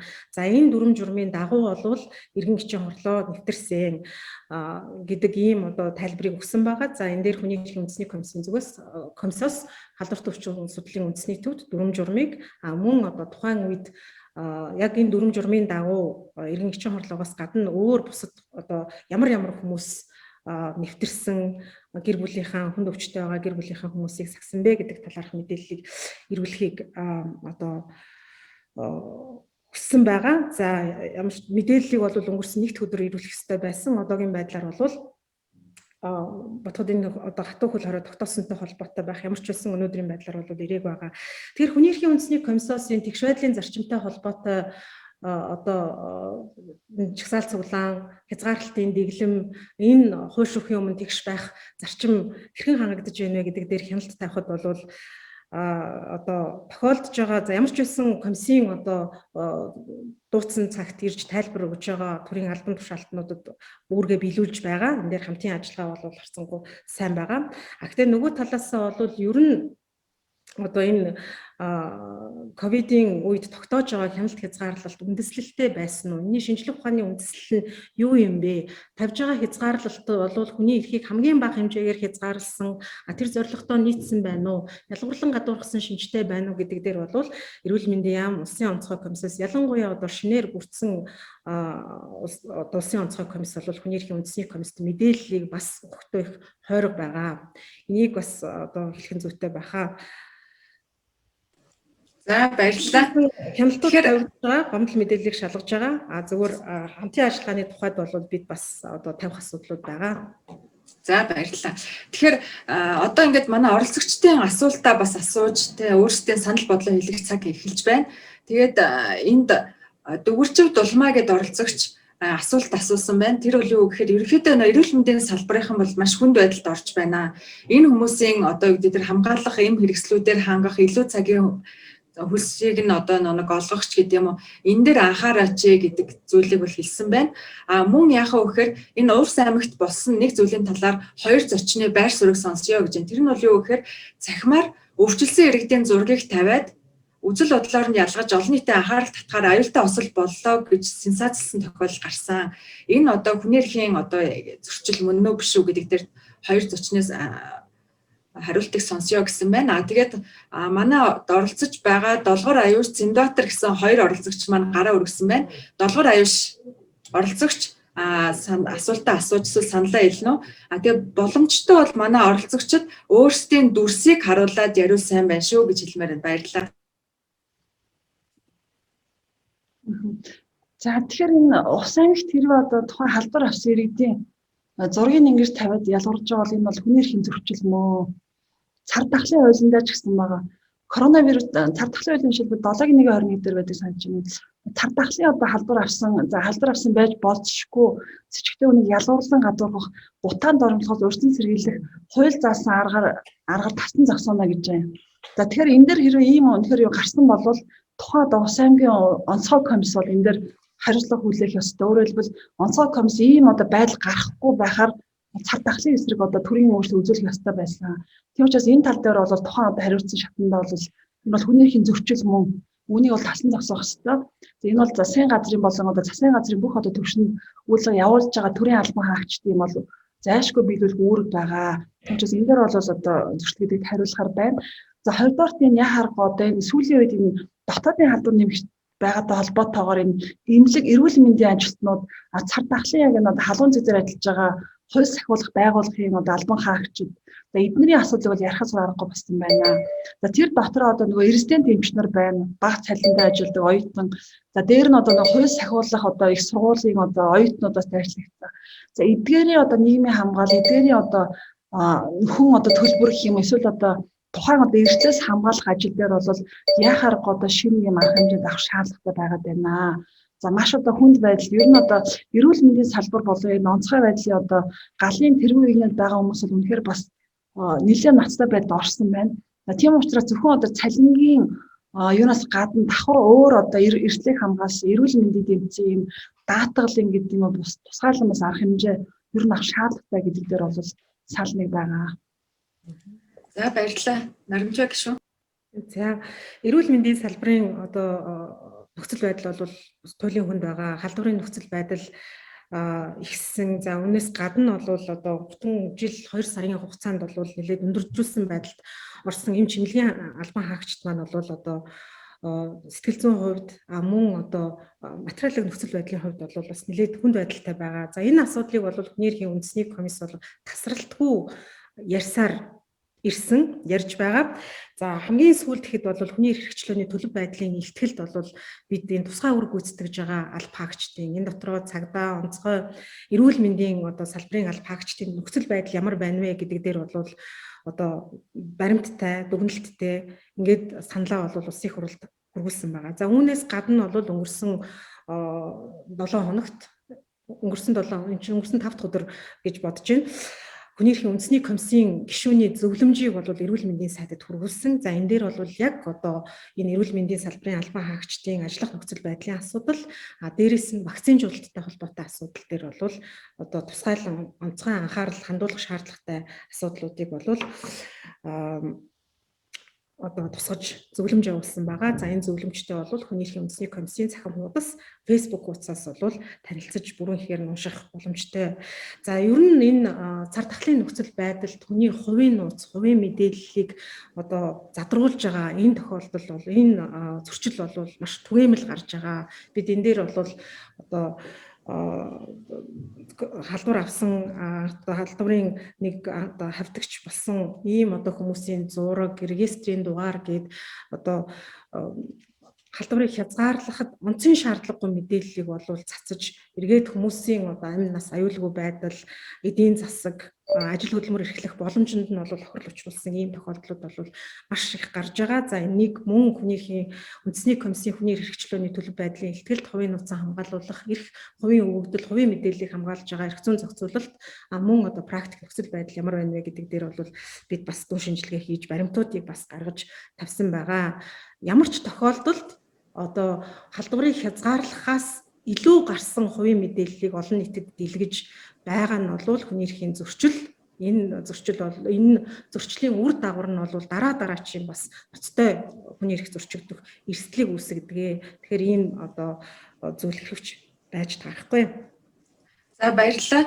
Тэгэхээр нөө Facebook-ээр бас үзэж байгаа оролцогчдоос энэ асуулт орж ирсэн. Тэрийг багцлаад хэлчихье гэж бодож байна.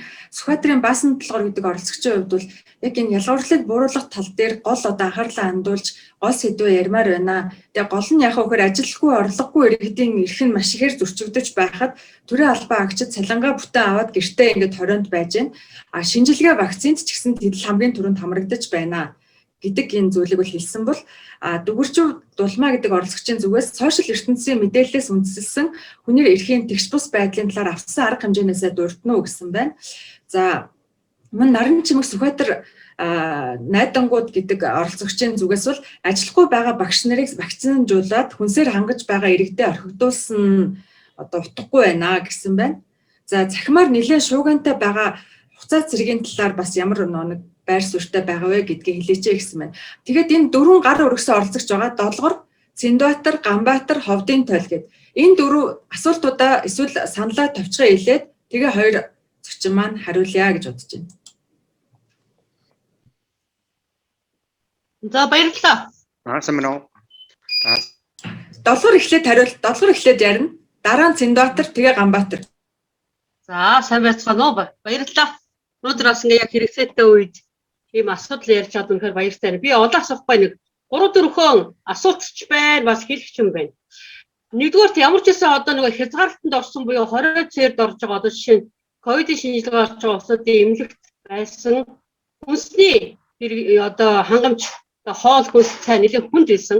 Энэ асуудал дээр та бүхэн бас ямар бодолтой, ямар санаатай байна вэ? Ягаад гэвэл одоо яг хүний эрүүл мэндийг хашчгаа тэгээд хоол хүнсний бас тодорхой хэмжээний доголдолд оруулна гэдэг чинь бас нэлээд том хүний эрхийн зөрчил. Тэгэхээр та бүхэн энэ хоолнуудын чанар дээр хэр зэрэг бас санаад ажиллаж байгаа асуумаар. Хоёрдугаарт нь за ялангуяа энэ эрсдэл бүлгийн хүмүүс за өргөлөөсөн аав ээж нар одоо бүр яг ингээд нөгөө хүүхдээ тодорхой хэмжээгээр бас хүнд харуулад ажил хийдгээс мөр одоо ажилгүй очлоо л доо. Тэгээ энэ хүмүүстээр одоо жишээ нь би хүү амын тоолго хийгээсээ хүсдэг. Ягаад гэвэл өөрсдөө орон гэр бүлээс энд тэнд явж байгаа учраас тодорхой хороо бүртгэл байхгүй. Тэгээд ерөөс төрийн ямар нэг үйлчлэгэнд хамрагддаг ийм хүмүүс маш их байна. Гэтэл энийг хүнээ тоолоод хизээ энэ одоо халамж авах ёстой, одоо яг орох ёстой ч юм уу ингээд ийм үзүүлэлт тоо хэр зэрэг байна та нарт одоогийн байдлаар миний харахтаа бол одоо энэ үйлчлэгээ үзүүлж байгаа байгууллагуудаа харж байхдаа ерөнхийдөө тийм ерөөсө тодорхой тоо байхгүй байхгүй. Энийг та бүхэн цааш та анхаарч яг ийм зорилт бүлгийнхаа хүмүүсийн тоог одоо барьж аваасаа гэж хүсэж байна. За 3 дугаарт нь та бүхэн хүний эрхийн комиссийнхаа бас мэдээ корона дэгэж гараад удааг байхад маш их хэмжээний хүмүүс самарч явсан. Коронагийн 20 тавигдсанаас хойш. Гэтэл энд самранд яваад ирсэн хүмүүсийн аргыг хүүхдүүд дандаа эзгүй орхигдсон. Энэ дээр арга хэмжээ аваа гэж хүний эрхийн комисс руу бид тодорхой хэмжээгээр одоо ингээд өргөл гомдол өгсөн боловч одоо нэгдүгээр хариу тодорхойгүй, хоёрдугаар дүүрэг болгон дээр нэг онцгой комисс шуурхай алба ажиллуулад тэгээд тэр үнэхээр тэр хэрэгцээтэй байгаа хүмүүсийг бид нар утас гэж хэл өгсөн ч гэсэн утастахаар зэрэг ямар ч үсэн утастаад ингээд гомдол мэдээлэл авсан тэгээ авах арга хэмжээ алга байна гэж ингэж яригдсан. Энэ бүхэн дээр та бүхнээс хариулт өгсөй гэж бодож байна. Баярлалаа. За баярлалаа. Цэндбаатар оролцогч.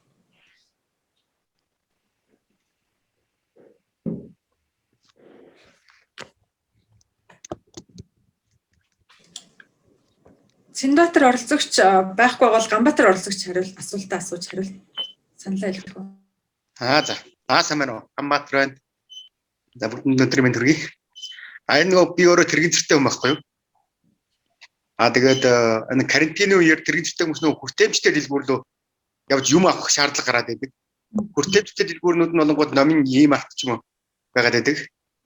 Тэр лөө очиж нэг хүнс бараагаа цуглуулах, хэмээн сан орох ингээд ондоо хүмүүсийг явуулах гэхээр нөгөө хүмүүсийг явуулахгүй. Гуйх гэхээр олон ойр хүн олонт хамаатан цадан таньдаг нэгдэг хүн байхгүй. Тэгээ өөрөө би машина бараа явдаг. Тэгэн гот та нэг хүртээмжтэй нэг дэлгүүр ороод юм авчих гэхээр явуулахгүй байгаа. Энэ асуудлуудыг нэг бүжлэн бэрхшээлтэй машина бараа явж байгаа хүмүүсийг хүртээмжтэй дэлгүүр орох боломжийг нь хангаж өгч болдоггүй юм уу гэсэн нэг асуулт байгаа. За баярлалаа. Цэндбаатар оролцогч. Ярих уу би одоо дурж байна уу? Болж байна яа. За сайн мэдхэнэ. Энэ ажлын байрны асуудал татвар болон энэ тэтгэр тогтоолгох гэж байгаа улсуудад их хүндэр тусгаар байдал үүсэж байна. Өөрөөр хэлбэл энэ бол ялгаатай болох шиг байна. Төрийн байгууллагын бол ажлаа нэг 10-аас 15% нь хийгээд тэр нар бол нийгмийн даатгал бүгдлэгдүүл ингэ яваад тэтгэврийн тогтоогдох юм. Хувийн хвшлийнхэн бол энэ дээр байдал бол хүнд болох шиг байна. Анхаараач энэ ялгуурлан гадуур болж байна. За хоёрдугаарт нь шүүх хурлаан бол ондооноор явж байгаа. Яг хангалттай зөв бүгдийг оролцоо хангасан ондоон системээр явж чадж гэнэ үгүй гэдэгт их хурлаас бас энэ оролцож байгаа гишүүн мөнгөцгийн хувьд нэг шалгалт хийж үзээч. Зарим одоо өмгөөлөгч нар гомдол гаргаж штэ. Шүүх хурлааны явцсан асуудлууд юу яригдж байгааг сонсдгоо. Тэгээд хурлын мэдээлэл ингээ явагдаад дуусчдаг. За 3 дахь асуудлууд энэ юу вэ? Гамшигын бэлэн байдлын хуулиа ерөөсөө мөрдөхгүй юм биш. Нөгөө гамшигын бэлэн байдлын хэвлэл мэдээллийн албаж яагаад ажиллахгүй байна? Нэг жоохон байжснаар дахиад мэдээлэл нь өөрчлөгдсөн гэдгийг хэн ямар их хөвгтэй байгаа нь мэддэхгүй байх юм. Төрийн албан хаагчдын 85% орчим хувь нь мөнгө явж байгаа. Энэ ямар нөөц болцоогоор энэ төрийн албан хаагчдыг улсын ажлыг явуулах ёстой юм бэ? Энэ дэр бол нэгэн одоо санаачлалтай ажиллахгүй бол иргэдийн оролцооч байхгүй болсон шинжтэй төрийн албан хаагчдын нөөцийг ашиглаж байгаа байдал ч гэсэн тааруухан шинжтэй байна. Ер нь За баярлалаа. онц үйл байдлын хууль гэж тусдаа гарах ёстой юм биш үү гэдэг ийм санал гэсэн. Анхаарал тавьсан байлаа. За баярлалаа. Ховдын төл. За сайн байцгаана. Ховдын төл төрийн сав төрмөн хүч юм байна. Тэгээд энэ цагдталтай холбоотой энэ хэвчил өнөөдөр оролцож байгаа та бүхэн ямар байдаг? Надад нэг 2-3 асуулт байна. Нэгдүгээр нь нөгөө цагдталын эсрэг авах арга хэмжээний төлөвлөгөө гэдэг засгийн газрын төвчөнд тэгээд бусад бүх аймагуд бодлого батлуулсан байдгийн шиг байна.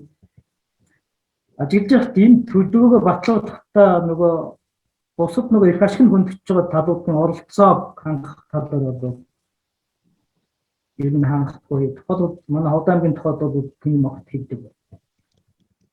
Тэгэхээр энэ захиргааны ерөнхий хууль хуулийнхаа дагуу бол яг яаралтай гармаараа гэдгээр бас яг оролцох шаардлагагүй гэж үзсэн байдаг юм. Ямар учиртай юм бэ яасан гэвэл тэгэхээр өнгөрсөн 20 онд бүгдээр нэгэн хугацаа байх үед бол бодлого батлаа гэсэн. Энэ талаар шаналт тавьдаг одоо субъект нөхөж байна гэж. Тэгээд одоо нөгөө босод аливаагийн шуурхай арга хэмжээ авахд одоо тэр онцгой комисс шуурхай штаб гэдэг ажиллаад байгаа. Ер нь одоо тодорхой ач холбогдолтой санал юм уу байдлыг ажиглаад хүмүүс ингээд саналаа зэтгүүлчих юм уу? За босод төрийн усаагийн хүмүүс ингээд санал хийх. Энэ бол тусгай алба учраас хүний санал хүлээж авах ёсгүй гэсэн тийм байсны санал байх юм. Тэгээд энэ тал дээр бас ямар одоо байсуудтай бодлоо гэж байна. Баярлалаа. За баярлалаа. Тэгэхээр хэн эхэлж хариулах уу та хоёрын? За Наранжаг хариулчих уу? За тийх үү. За би эндээс хэд хэдэн асуудал, тодорхой асуудлууд байна. Самарчдын асуудал дээр хүний эрхийн үндэсний комисс яасан бэ? Хүүхд хамгааллын асуудал өндөгцсөн гэдэг чинь.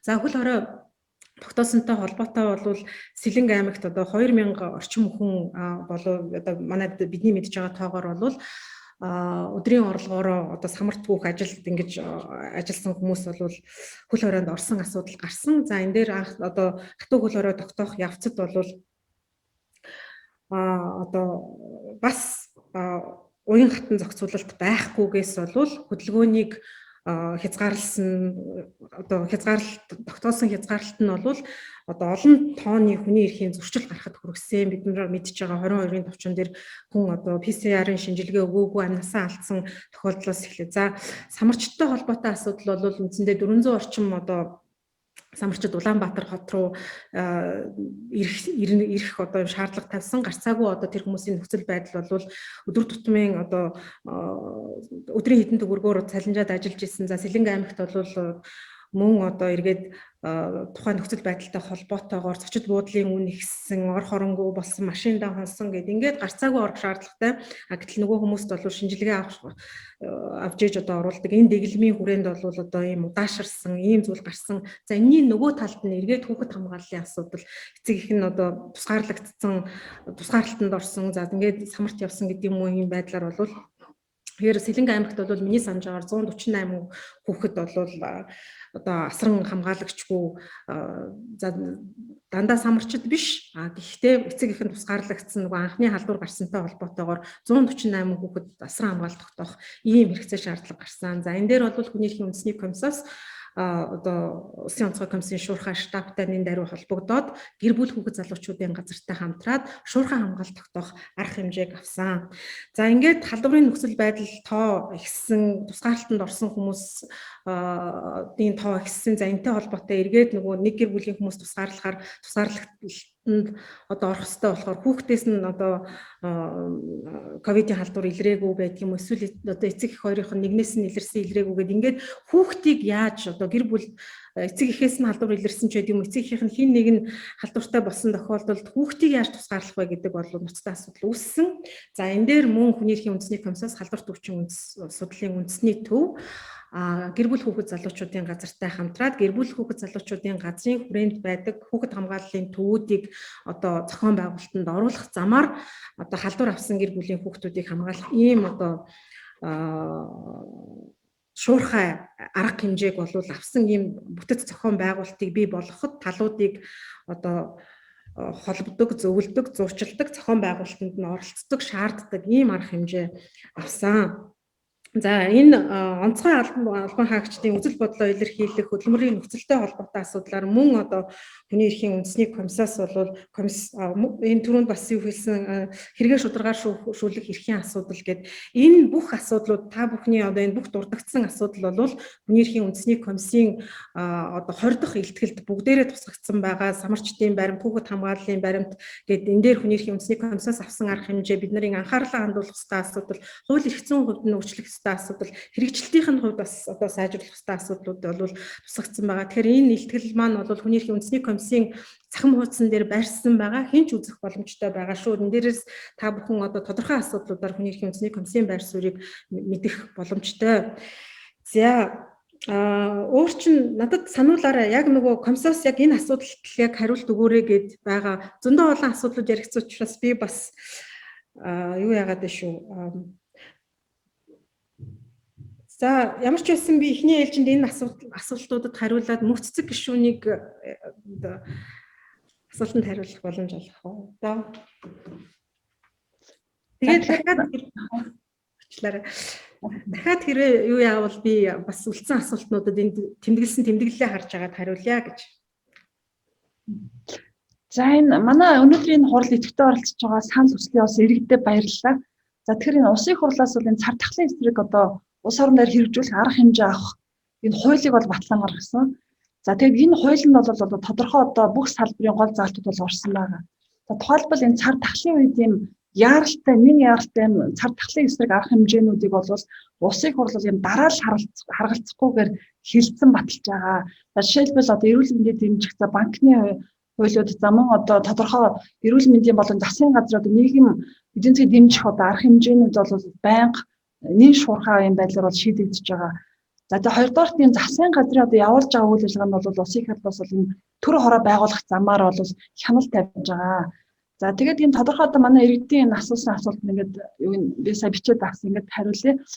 За ингээд хууль маань ингээд батлагдаад хэрэгжиж явж байна. За 21 аймаг одоо бүх одоо хотууд одоо сум дүүр баг хороод хэрэгжих ёстой.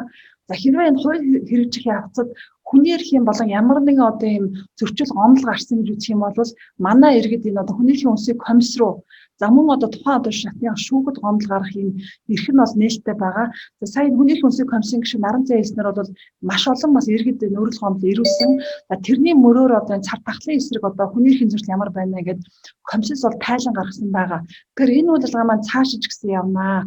За гэдгийг бас одоо хэлье. За хоёрдугаарт нь одоо долгор ихч бол асуусан цар тахлын үед энэ одоо эрүүл мэнд эмнэлгийн байгууллагад хэвчиж эмчилүүлж байгаа одоо иргэдийн маань хоол хүнсний асуудал их муу байна гэж. За тэгэхээр ер нь цар тахлын хуулийн одоо 7-1 дээр бол энэ цар тахлын үед иргэний эрүүл мэнд орлогыг хамгаалах, эрүүл мэндийн тусламж үйлчилгээ үзүүлэх, за энэ санхүүжилтийг бол хөрөнгөний болон одоо урсгал зардал хооронд одоо төсвийн зохицуулт хийнэ гэж заасан байгаа. Өөрөөр хэлбэл одоо Монголын төрийн одоо маш олон салбарын төсвүүд бол энэ удаа танагдаад тэндээс одоо хэмнэгдсэн зардлууд маань энэ эрүүл мэнд иргэний одоо тусламж үйлчлэгийн чиглэл рүү бол явж байгаа. За жишээлбэл одоо тодорхой одоо жишээлбэл бүх одоо сургууль цэцэрлэгийн одоо хөл хорионы улмаас сургууль цэцэрлэгийн одоо нэлээд олон зардал тухайлбал одоо засвар үйлчилгээ за тухайн одоо сургуулиуд үзүүлэх одоо хувьсгал зардал гэх мэт маш олон зардлууд маань өнөөдөр энэ эрүүл мэндийн одоо тусламж үйлчлэгээр бол шилжсэн байгаа. За яг одоо газар дээр одоо тухайн эмнэлэг гэдэг юм уу тухайн одоо аймаг дүүрдээр байгаа эрүүл мэндийн хоол үйлчлэгийн асуудал маань хэрвээ чанарын шалгах хангахгүй байгаа бол тухайн одоо аймгийн одоо эрүүл мэндийн газар за мөн одоо хүний эрхийн үндэсний комисс болон одоо нэг шуурхай утаснуудад хандаж одоо гомдол хийх боломжтой байгаа. За тэгээ дараагийн нэг одоо асуулт нь Ганбаатар асуусан тэрэгцэртэй иргэн дэлгүүр явах асуудал гэдэг. Энэ бол одоо үнэхээр бас одоо яа харахгүй одоо хүндрэлтэй байна. За ер нь бол зөвхөн одоо цар тахлын үед гэлтэхгүй Монгол улсад одоо тэрэгцэртэй иргэн хөлийн бэрхшээлтэй иргэн одоо чөлөөтэй зорчих ажил одоо албандаа явах дэлгүүр оршоо явах бол үнэхээр одоо тогтцооны үед бол одоо бэрхшээлтэй байдаг тоног төхөөрөм дэд бүтцийн хувьд. Тэр энэ дээр бол одоо шалтгараас арах хэмжээг авах ёстой. Тэрэгцэртэй болон одоо дугуйтай хүүхдийн тэр төрсөн одоо иргэд явах асуудлыг за тэгээд энэ яг өнөөдрийн энэ одоо хатуу хөл хорионы явцад одоо нөгөө дугаарын хязгаалт болон одоо бусад хязгаалтын улмаас энэ тэрэгцэртэй иргэн хоол хүнсээ авах боломжгүй байгаа. Энэ асуудлыг одоо би ингээд улсын онцгой комисс руу за мөн одоо нийслэлийн онцгой комисс руу асуудлыг тавья. танаас гадна одоо маш олон иргэд бас байгаа. Гэтэл нөгөө хүнс авах боломжтой 2-3 дэлгүүр байдаг гэдэг бол үнэхээр одоо нөгөө энэ бол ноцтой асуудал. Хүнсний тутамд үйлдэл авах боломжгүй байна гэдэг бол одоо Монгол улсын одоо иргэний нөгөө амьд явах эрүүл байх эрхийг бол зөрчигдөх юм асуудал учраас энэ дээр бас хүний эрхийн комиссараас онцгой анхаарал тавиарай гэж хүсэж байна. За Цэнбаатарга тэр ажлын байрны асуудал ялангуяа хувийн хвшлийнх нь одоо тэтгэврт гаргаж байгаа иргэдийн хувьд бол бэрхшээлтэй байна гэдэг энийг бол одоо энэ мэдээллийг бол яг одоо л сонсч байна. Тэгэхээр энэ тал дээр бас одоо холбогдох асуудлыг бол тавья. За ер нь бол энэ одоо ажлын байранд ажиллаж байгаа хүн бол хувийн хвшил байна уу, төрийнх байна уу ялгаагүйгээр авах ёстой тэтгэврийг тогтоолох ёстой. Ингэж одоо нөгөө шудраг одоо төрийн үйлчлэг бол тэгш байна гэдэг зарчим бол биелнэ. За хоёрдугаар нь дээр одоо цахимаар явж байгаа шүүх хурлын талаарх тодорхойлсон мэдээлэл гомдлууд ер нь мэрсэр дуулдаад байгаа. Үнэхээр одоо өмгөөлөгчд одоо тухайн шүүх хурлын үйл явц процесс тодорхой одоо хүрэхгүй эсвэл одоо шүүх хурлын одоо дуу дүрсний асуудал маань чанарын шаардлага хангахгүй байгаа бол тухайн иргэн бол шудраг шүүгээр одоо шүүлэх асуудалд маань үнэхээр одоо зөрчил гарна гэсэн үг. Тэр энэ дээр бол бас одоо хүний эрхийн комисс маань за мөн одоо хүний эрхийн дэд хороос анхаарал хандуулан ажиллая. За гамшийн үеийн мэдээллийн уялдаа холбоо таарууд байна гэж энтэй бас санал нэг байна. Маш олон одоо шатараасан байгууллага босоо удирдлын тогтолцоо улсын онцгой комисс, нийслэлийн онцгой комисс, за дээр нь одоо дүүргийн онцгой комисс, аймгийн онцгой комисс гэдэг эдгээрийн хоорондын мэдээлэл бол үнэхээр одоо зөрөлдөөнтэй байгаа. За маш одоо тодорхой жишээ бол Баянзүрх дүүргийн 26 дугаар хороон дээр одоо хатуу хөл орой тавьсан асуудал бол үнэхээр бас маш олон иргэдийг бухимдуулсан мэдээлэл уялдаа тааруу байсан. Нийслэлийн онцгой комисс энэ тал дээр бол өөр байсартай байх жишээтэй. Тэр энэ дээр бол одоо илүү анхаарал тавиад ажиллах ёстой. За ховдын тал төрийн бас байгууллагаас энэ цар тахлын эсрэг арга хэмжээ авч байгаа энэ аймаг сумдын удирдлагын одоо төлөвлөгөө маш тааруу байна гэдэг дээр бол санал хэлсэн. За тэр нь орон нутгийн түвшинд бол энэ аймаг нийт сум зүргийн засаг дарганаар бол энэ цар тахлын үед одоо иргэдэд эрүүл мэндийн туслан бүрэлдэхүүн үзүүлэх, за 20 цар хязгаарлалтын дэглэмд одоо шаардлагатай санхүүжилтийг шийдвэрлэх. За энэ одоо үүднээс жилийн одоо батлагдсан төсөв дотроо ийм одоо зохицуул хийгээд явах хэрэгтэй байгаад байгаа. Тэр энэ тал дээр бол одоо тухайн аймгийн одоо засаг даргын л одоо энэ харгад хариуцлагагүй гэдэг юм эсвэл одоо тухайн хууль хэрэгжилтийг одоо хайнга байгааг илэрлээ гэж үзэж байна. За баярлалаа. Тэгэхээр би бас яг энэ чат бокс дараа нь шууд хариулчих уу те энэ асуултуудаа базаад явчих. Инх чаргал өмгөөлөгчөөс нэг санал ирсэн байна. Тэрний үгээр шүүхийн үйл ажиллагааг зөвшөөрсөнтэй холбоотойгоор сумдаас ирэх шүүхт оролцогчийг заавал бичлэн оролцуул гэдэг юм шаардлагыг тавиад байна. Захимаар оролцуулах боломж болно хуулиараа байгаа. Энэ дээр анхаарал хандуулаач гэсэн байна. Мөн өмгөөлөгч уран цэцэг бол тусгайлан хүнэрхийн үндэсний комисс хандаж асуулт асуусан байна. Тэрний үгээр жирэмсэн болон няраа хүүхэдтэй ээжүүд ингээд гэртээ хүүхдээ хараад хөл оройны үед ингээд байж байхад хуульчтай холбоо заавал одоо гэдгийг татвараа ингээд түл гэдэг шаардлага тавиад байна. Өсөлт өгөхөөр хүлээж авахгүй байна. Энэ дээр хариулт өгөөч гэсэн хүсэлт байна. За Баасанжав гэдэг оролцогчийн зүгээс мэдээлэл өгөх журмыг хаахаар зөвхөн төсөл олдоод байна. Журам нь батлагдсан эсэх болон мэдээлэл авах хүсэл тэр өргөн үрээтэй хэр нарийн мэдээллийг авах талаар мэдээл байгаа болов энэ дээр хариулж өгөөч гэсэн байна. За Зундууд Цэрэн Болон гэдэг хүний зүгээс бол ерөөдөө нэлээд шүүмжлэлтэй хандсан байна. Тэрний үгээр шаардлагагүй шинжилгээг одоо хийж өвчин тарахад их нөлөөлсөн. Шаардлагагүй шинжилгээ шаарддаг асуудлыг бол одоо болиулах хэрэгтэй гэсэн ийм санал гаргаж байна. Мөн түнчлэн ковидоор далимдуулж эрүүл мэндийн салбарт чанаргүй зүйлийг шахаж байгааг анхаараач гэсэн ийм анхааруулгыг өгчээ. За одоо ингээд баяр сайхан оролцогч асуулт асуухаар байна. Тэгээд манай хоёр зочин хариулт. За сайн байцгаана уу? За энэ арга хэмжээ зохион байгуулж байгаад баярлалаа. За тэгээд энэ яг ковидтэй холбоотойгоор энэ уулуурхайн бизнесийн үйл ажиллагааг бол хориглоогүй байгаа. Тэгээ энэ хориглоогүй байгаа нь хүний эрхийн зөрчлийг бий болгодог, хүрээлэнгүй орчны доройтлыг бий болгодог, энэ ёс зүйн үйлдэл хийдэг энэ бизнесийнхэнд ямар хариуцлага тооцох гэдэг нь бол ойлгомжгүй байгаад байна. Тэгэхээр зэрэг яг малчтын хувьд бол засгийн газраас тэр хүний эрхийн үндэсний комиссаас тэр малчид руу чиглэсэн энэ ковидын үед яаж эрх ашигаа хамгаалах юм бэ? Яаж мэдээлэл авах юм бэ? Яаж төрийн үйлчлэгийг авах юм бэ? За эвлэлд нь нэгдэж эрх ашигаа хамгаалах асуудлыг яаж зохицуулах юм бэ? Жишээлбэл одоо яг Өмнөг аймгийн 5 толгоогоос Хатанбулгийн хангийн боомт хүртэл одоо ингээд 3 аймгийн 4 сумын нутгаар одоо нийтдээ 13 багийн нутгаар хөндлөн одоо ингээд шорон замаар тээвэр хийж байгаа концессийн гэрээ эзэмшигчийн үйл ажиллагааг би үндэслэж хэлж байна л да. За мөн энэ Страта компанитай холбоотой замгч байгаа. Тэгэхээр энэ тээврийн замтай шорон замаар тээвэр хийж байгаатай холбоотойгоор малчдын эрх ашиг бол маш ихээр хохирч байна. Энэ хүмүүс маань хуулийн тусалцаа авах боломжгүй байна. За өргөдөл гомдол гаргаад сумын төв орох, аймаг орох, төрийн хяналт шалгалтын байгууллагууд гомдлоо гаргах, за эвлэлдэн нэгдэж жагсаж цуглах гэх мэтлэгийн бүх эрхүүд нь бол энэ ковидор хаалттай тэгсэн мөртлөнгөө компаниудад болохоор энэ эрхийг нь хариуцлагыг тооцох механизм байхгүй болохоор ямар ч одоо маск зүгээгүй хамгаалт байхгүйгээр бол хөдөөгийн малчтай уулзаж байгаа ийм асуудал байна. Тэгэхээр зэрэг комисс засгийн газраас энэ малчтад чиглэсэн зөвлөмж зөвлөгөө огтоос өгөөгүй. Өнөөдрийг болтол нэг ч зөвлөмж зөвлөгөө өгөөгүй. Тэгэхээр зэрэг энэ дээр та бүхэн цаашд яаж ажиллах вэ? Яаж анхаарах вэ? Малчдыг одоо COVID-19-ийн үед ямар дэглэм журамтайгаар одоо ингэж эрхээ хамгаалах вэ гэдэг ийм чиглэлийг бас гаргаж өгөх хэрэгтэй байна.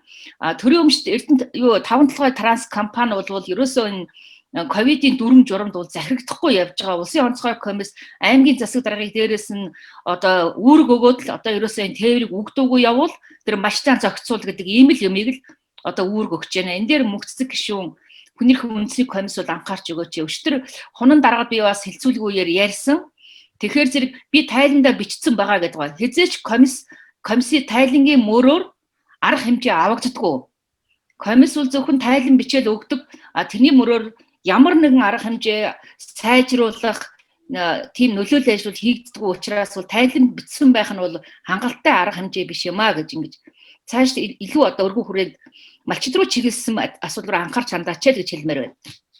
За баярлалаа. Би энд бас нэг асуулт юуг ярьж байна. Солонгоо гэдэг оролцогчийн зүгээс резидент эмч нарыг 24 цаг ажиллуулад 24 цаг амрааж байна. За тэгээ 24 цагийн туршид одоо энэ халдвартай айлдуудаар битүү хувцастай явж буцаад гэр бүлээ эрсдэлд оруулж байна. Энэ дээр анхаараач гэсэн байна. Эрдэнэт төрийн өмчт үйлдвэрийн газрын ажилчдын эрх байнга зөрчигдөж байгаадаас анхаарлаа хандуулаач гэсэн байна. Тэгээ би энэ дээр гол нь бас нэг зүйлийг яг энэ эрүүл мэндийн салбарын ажиллагчид дээр анхаараач гэж хэлэх гээд аюу гэхээр энэ одоо нэг зүйл маань маргааш юм уу нөгөө төр сарын дараа тослон зогсоогдчих зүйл биш байгаа нь ойлгомжтой байна. Дэлхийн нийтээрээ энийг бол хэдэн жилийн хугацаанд үргэлжлэнэ гэж харж байгаа энэ ковидын одоо энэ аюултай эрсдэлтэй энэ үйлдэлийг. Тэгэхээр яг ийм нөхцөлд нөгөө манай эрүүл мэндийн салбарын ажиллагчдыг амралтгүйгээр 7 хоногийн туршид те ингээд эсвэл 24 цагийн туршид ингэж ажиллуулж байгаа нь урт хугацаанд бол эднэрийн буцаад нөө дархлаа юу гэдэг энэ бүх юмнууд нь ингээд муудаад энэ салбарт ажиллах хүмүүсийн тоо цөөрөх эрсдлийг дагуулж байгаа байхгүй. Тэгэхээр энэ дээр нэг илүү стратегитагаар харахгүй бол зөвхөн өнөөдөр гээд энэ хүмүүсийг шахаад байдаг. Магадгүй энэ хүмүүс хэдийн урт хугацаанд ингэж ажиллаж чадах вэ те. Тэгэхээр энэ тал дээр нь бас нэг хууль тогтоох байгууллага, хүнийхэн байгууллага онцгой анхаарал хандуулаасай гэж хүсэж байна. Тэгээ та бүхэн саяны асуултуудад болон өөрсдийн саналыг хэлнэ үү? Баярлалаа. За 7-3 төрөний нөгөө төрийн халамж дэмжлэг шаардлагатай боловч авч чадахгүй байгаа хүмүүсийн асуудал байна гэдэг. Энэ бол үнэхээр тогтолцооны шинжтэй асуудал юм а. Өнөөдөр бол амжиргааны төвшинг үнэлгээний дагуу нийгмийн халамжийн тэтгэвэр тэтгэмж авах одоо их үүссэн хүмүүст бол одоо хүнсний тусламжийг төрөөс өгж байгаа. Тодорхой хуваар нэмэгдүүлсэн байдлаар бол өгж байгаа.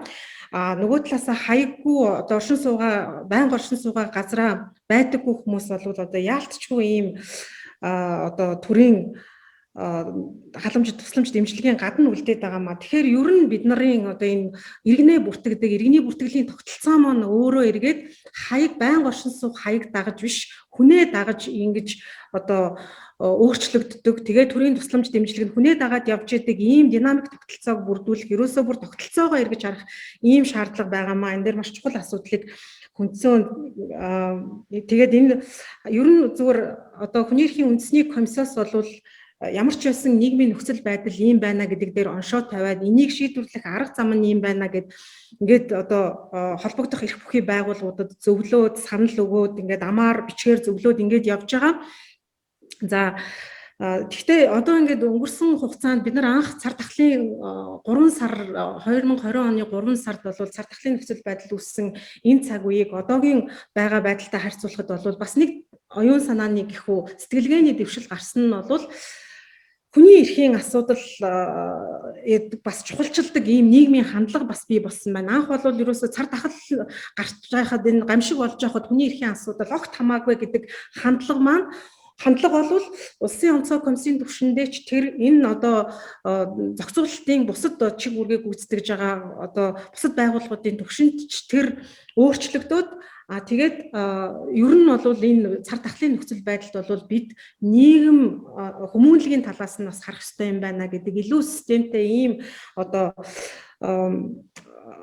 хандлага тогтож байгаа нь бол бас нэг талаасаа бидэнд бас дэвшил болжээ гэж. Тэгэхээр энэ дээр хүний эрхийн үндэсний комисс бол гаргаж байгаа санал, зөвлөмж, шаардлагуудаа бүр эцсийн үздэл одоо байнга сануулдаг, байнга ярьдаг, байнга шаарддаг ийм хяналтаа бол хэрэгжүүлэх ёстой. Бид энэ дээр бол чангарах ёстой. За нөгөө талдаа бол эргээд улсын онцгой комиссийн гамшигын удирдлагыг хэрэгжүүлж байгаа байгууллагууд хүний эрхийн үндэсний комисстэй ойрхон ажиллана гэдэг нь эргээд хүний эрхийн зөрчлөөс урьдчилан сэргийлэх тэр зөвлөгөө мэдээллийг авах маш чухал одоо ийм их сурвалж учраас бол бодлогын түвшинд энэ дээр бол бид одоо арга гарцыг нийгэм яаралтай шуурхаа бий болгох ёстой юм а. Гişиг сайхан менежерийн түрүүний хэлсэн энэ бол цар тахлын нөхцөл байдал үргэлжлэх нь дахиад 2-3 жилийн асуудал байна гэдэг. Энээс цаашаа олон улсын нэр хүндтэй анагаахын эрдэмтдийн сануулж байгаагаар бол цар тахал бидний амьдралын өнөөдрийн нөхцөл байдалтай холбоотой ер нь нийтийг хамарсан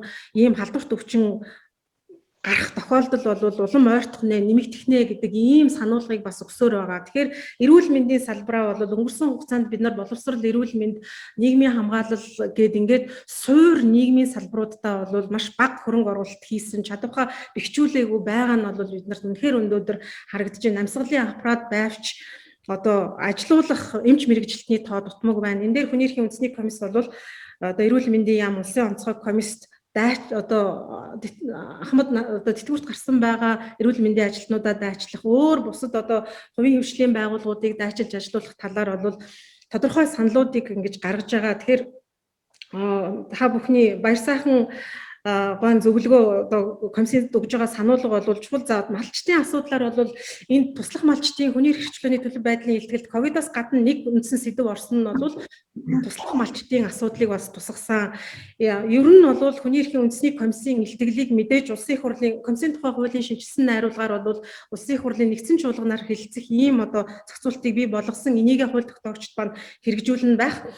За нөгөө талаас комисс бас тавьсан асуудал илтгэлээ бол одоо маш ойлгомжтой тодорхой байдлаар олон нийтэд хууль тогтоогчдод танилцуулдаг ийм арга зүйн аргачлалын одоо бид бас шинжилэл хийх ёстой. Энэ дээрээ анхаарч одоо анхаарах болно. Шуурхай арга хэмжээ авна. Комиссийн илтгэлийн олон нийтэд хүргэж байгаа байдал, хууль тогтоогчд хүргэж байгаа байдал, энэс үр дүн гарч байгаа байдал дээр бол комисс одоо эрс өөрчлөлтийг гаргана гэж бас та бүхэндээ хэлье.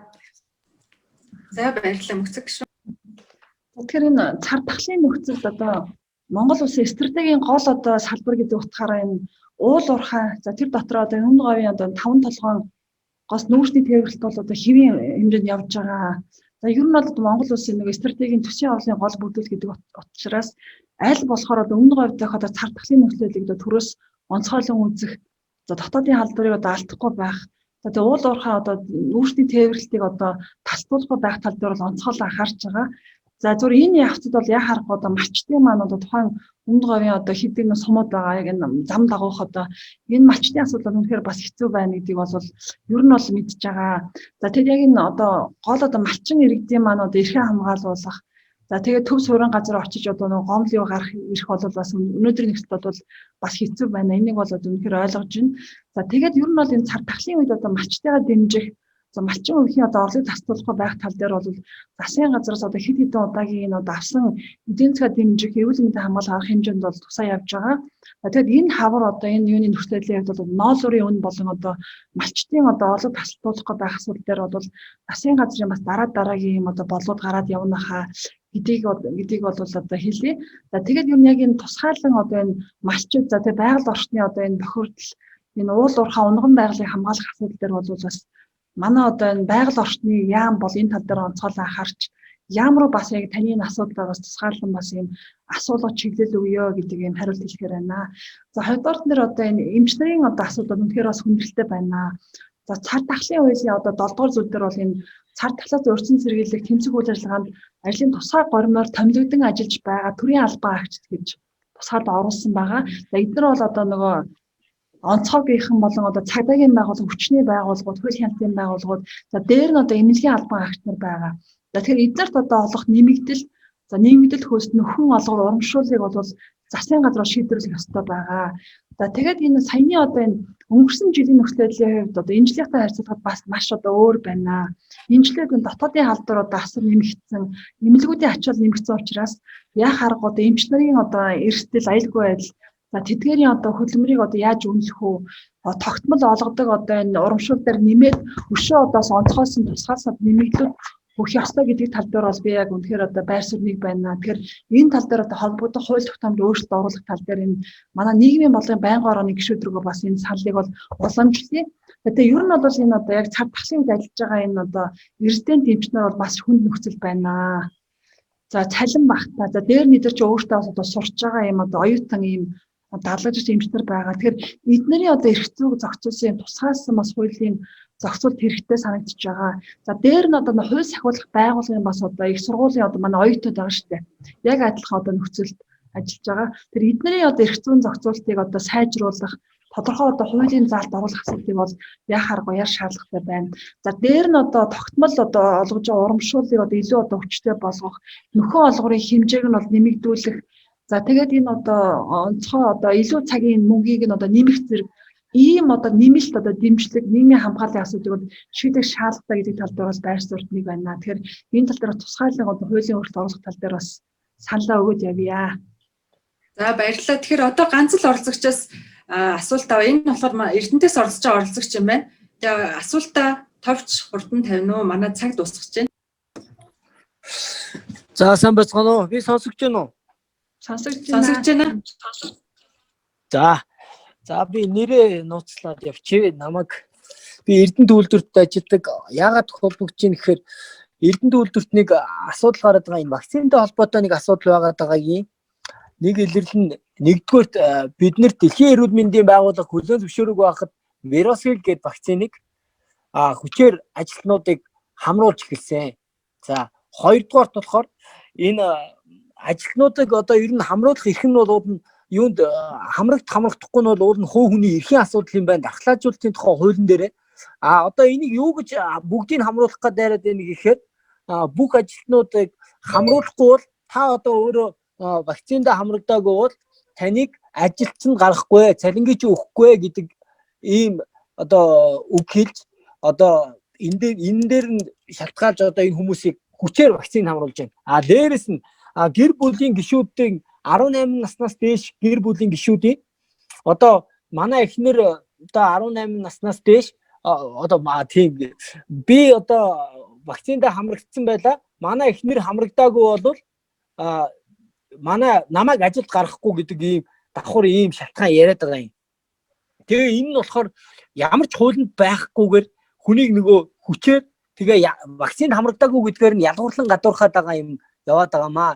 Үүнийг нэг яаж бодлох боломж байх юм бол баярлалаа. Манай хоёр гишүүн энэ асуултанд товч хариулна уу? За тэгэхээр энэ Монгол улсын дархлаажуулалтын тоо хуулиар бол энэ иргэн бол энэ дархлаажуулалтын талаар тодорхой үүрэг хүлээн за мөн одоо эрх эзэн.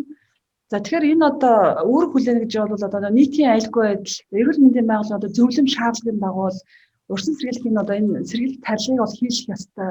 За хэрвээ зөв сэргийлэх тарилгаас татгалзаж байгаа бол түүнийг бичгээр баталгаажуулна гэдэг энэ заалтууд бол байгаа юм. За мөн одоо бас эмчийн заалтаар одоо тухайн иргэн бол энэ вакцинжуулалтаас одоо татгалзах одоо эрхтэй.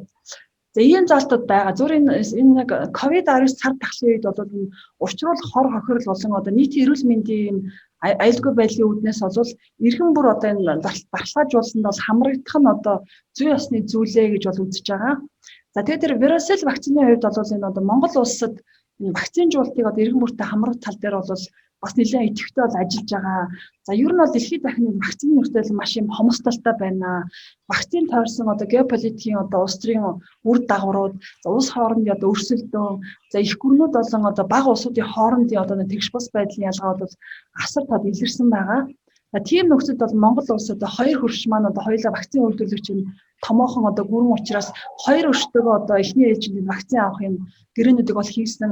За мөн одоо олон улсын одоо хандивлагч байгууллагууд дэлхийн одоо гол улсууд дэлхийн эрүүл мэндийн байгууллагад хамтарсан одоо COVAX хөтөлбөрт бол хамрагдаад энэ хөтөлбөрийн дагуу AstraZeneca вакцин, Pfizer вакцинд бол ирээд байгаа. За тэгээд энэ дэлхийн эрүүл мэндийн байгууллагын одоо хүлээн шүрдэг вакцин гэдэг дээр бол яхаар гол иргэдийн асуудал үүсэж байгаа. За тэгэхээр одоо энэ Verocell вакцин буюу одоо Sinopharm, Sinovac вакцины хувьд бол энэ дэлхийн эрүүл мэндийн байгууллагын одоо хүлээн шүрэх ихний шаардлагаас хангасан юм байлаа. За тэгээд ер нь бол энэ 4 сарда багтаагаад байна. Ямар ч хэлсэн одоо удахгүй энэ дэлхийн эрүүл мэндийн байгууллагын одоо вакцины одоо хүлээн шүрэх юм гэрлийн энтер аваад хүлээн шүрэх гэдэг бол ийм хүлээлттэй байгаа. За тэгээд яг тухайн одоо байгууллага жишээлбэл Эрдэнэт бол бас Монгол улсын онцгой объект гэдэг утгаараа үйлдвэрийн захиргаа бол одоо нийт иргэдийнхаа ажилтнуудтай бол вакцин хийхийг одоо заавал ийм одоо шаардах юм бол эрхтэй байгаад байгаа мэн тэрийг бол бас ойлгож байна. За ер нь бол аль болохоор одоо иргэд маань вакциндаа хамрагдаж тэгээд нийтийн аюулгүй байл за өөрийн эрүүл мэндэ ч гэсэн бодох бол шаардлагатай гэдгийг бол зөвлөхөр байгаад байна. За баярлалаа. Нарамжаа гишүүн дээр товч хариулах уу? За тэгэхээр дархлаажуулалтын тухай Монгол улсын хуулийн дээр бол сайн дурын болоод одоо товлолт вакцин тэгээд ийм нийтийн эрүүл мэндийг хамгаалах үүднээс одоо хууль зүйн нэр томьёог нь би санахгүй байна. За ямар ч үсэн одоо энэ нийтийг хамарсан халдварт өвчин гарах үед болвол хийх юм вакцины зохицуултуудыг бий болгосон байгаа. Тэгэхээр товлолт вакцин болохын тулд өөрөөр хэлэх юм бол Монгол улсын иргэд нийтээрээ хамрагдах үүрэгтэй вакцин болохын тулд болвол энэ дээр улсын хурлаас одоо тодорхой шийдвэрийг гаргах ёстой. За тэгэхээр юуны COVID-19 вакцин болвол сайн дурын вакцины ангилалд байгаа. За энэтэй холбоотойгоор болвол мэдээж одоо тодорхой төрлийн байгууллагуудаас бас одоо шаардлага тавьж байгаа албан вакцинд хамраа гэдэг шаардлага тавьж байгаа гэдэг асуудлыг бол хүний эрхийн үндэсний комиссд эргүүлж байгаа. Энэ дээр ямар ч байсан хөдөлмөрийн сайн дурын вакцинд хамрагдаагүй нь бол хөдөлмөрийн гэрээ цуцлах үндэслэл болохгүй гэдэг ийм одоо байр суурьтай байгаа. За түрүүнд инх жаргал өмгөөлөгчийн зүгээс хэлсэн энэ нөгөө өмгөөлөгчд тавьсан асуултан дээр бол бид бас онцгойлон анхаарч хуульчдын холбоотой одоо холбогдож арга хэмжээ авъя гэдгийг бас хэлье. За баярлалаа. Тэгэхээр өнөөдрийн манай ерөнхийдөө хүнийхээ тухай ярилцсан хэлцүүлэг маань цаг хүчнүүд үргэлжилдэг. Тэгээ өнөөдөр бид нар цахилгааны тасалдал гарсны улмаас 5 минутын авсрагдaltaй эхэлсэн учраас ерөнхийдөө цаг дотроо ингээд явж байна гэж бодож байна. Тэгээ энэ чат боксон дээр гарсан зүйл бол хоёр гишүүнд хоёуланд нь харагдаж байгаа учраас энэ хүмүүс маань бас цааш цаашдынхаа ажилд энэ одоо асуултууд, саналуудыг бол харгалзаж үзэж анхаарна гэдэгт бол бүрэн итгэлтэй байна. Тэгээ өнөөдрийн одоо энэ хэлцүүлэг цаг зав гаргаж маш их одоо ачаалттай ажиллаж байгаа үедээ бас ингээд бүтэн цаг хүчмэтад зарцуулаад оролцсон улсын хурлын эрхэм гишүүн Мөнх Цэцэг болон Хүний эрхийн үндэсний комиссийн гишүүн Нарамжаа нартай талархснаа илэрхийлье. Мөн манай энэ хэлцүүлгийг цаг зав гаргаж оролцож мөн үнэтэй саналаа хэлсэн чухал асуултууд тавьсан бүх оролцогчдод талархснаа илэрхийлье. Тэгээ манай ээлжид хүний эрхийн тухай ярилцсан уулзалт 5 дугаар сарын 3 дахь 7 хоногийн пүрэв гарагийн 15 цагаас та бүхэнтэйгээ дахин уулзах болно. Сэдвийг та бүхэнд жич одоо мэдэгдэнэ. За энэ бол 5 сарын 20-ны өдөр юм байна. Тэгээд тэр өдөр та бүхэнтэй дахин уулзна гэдэгтээ итгэлтэй байна. Тэгээд өнөөдрийн хэлцүүлэгт төвтэй оролцсон бүх хүмүүстээ дахин талархснаа илэрхийлье. Баярлалаа, баяртай.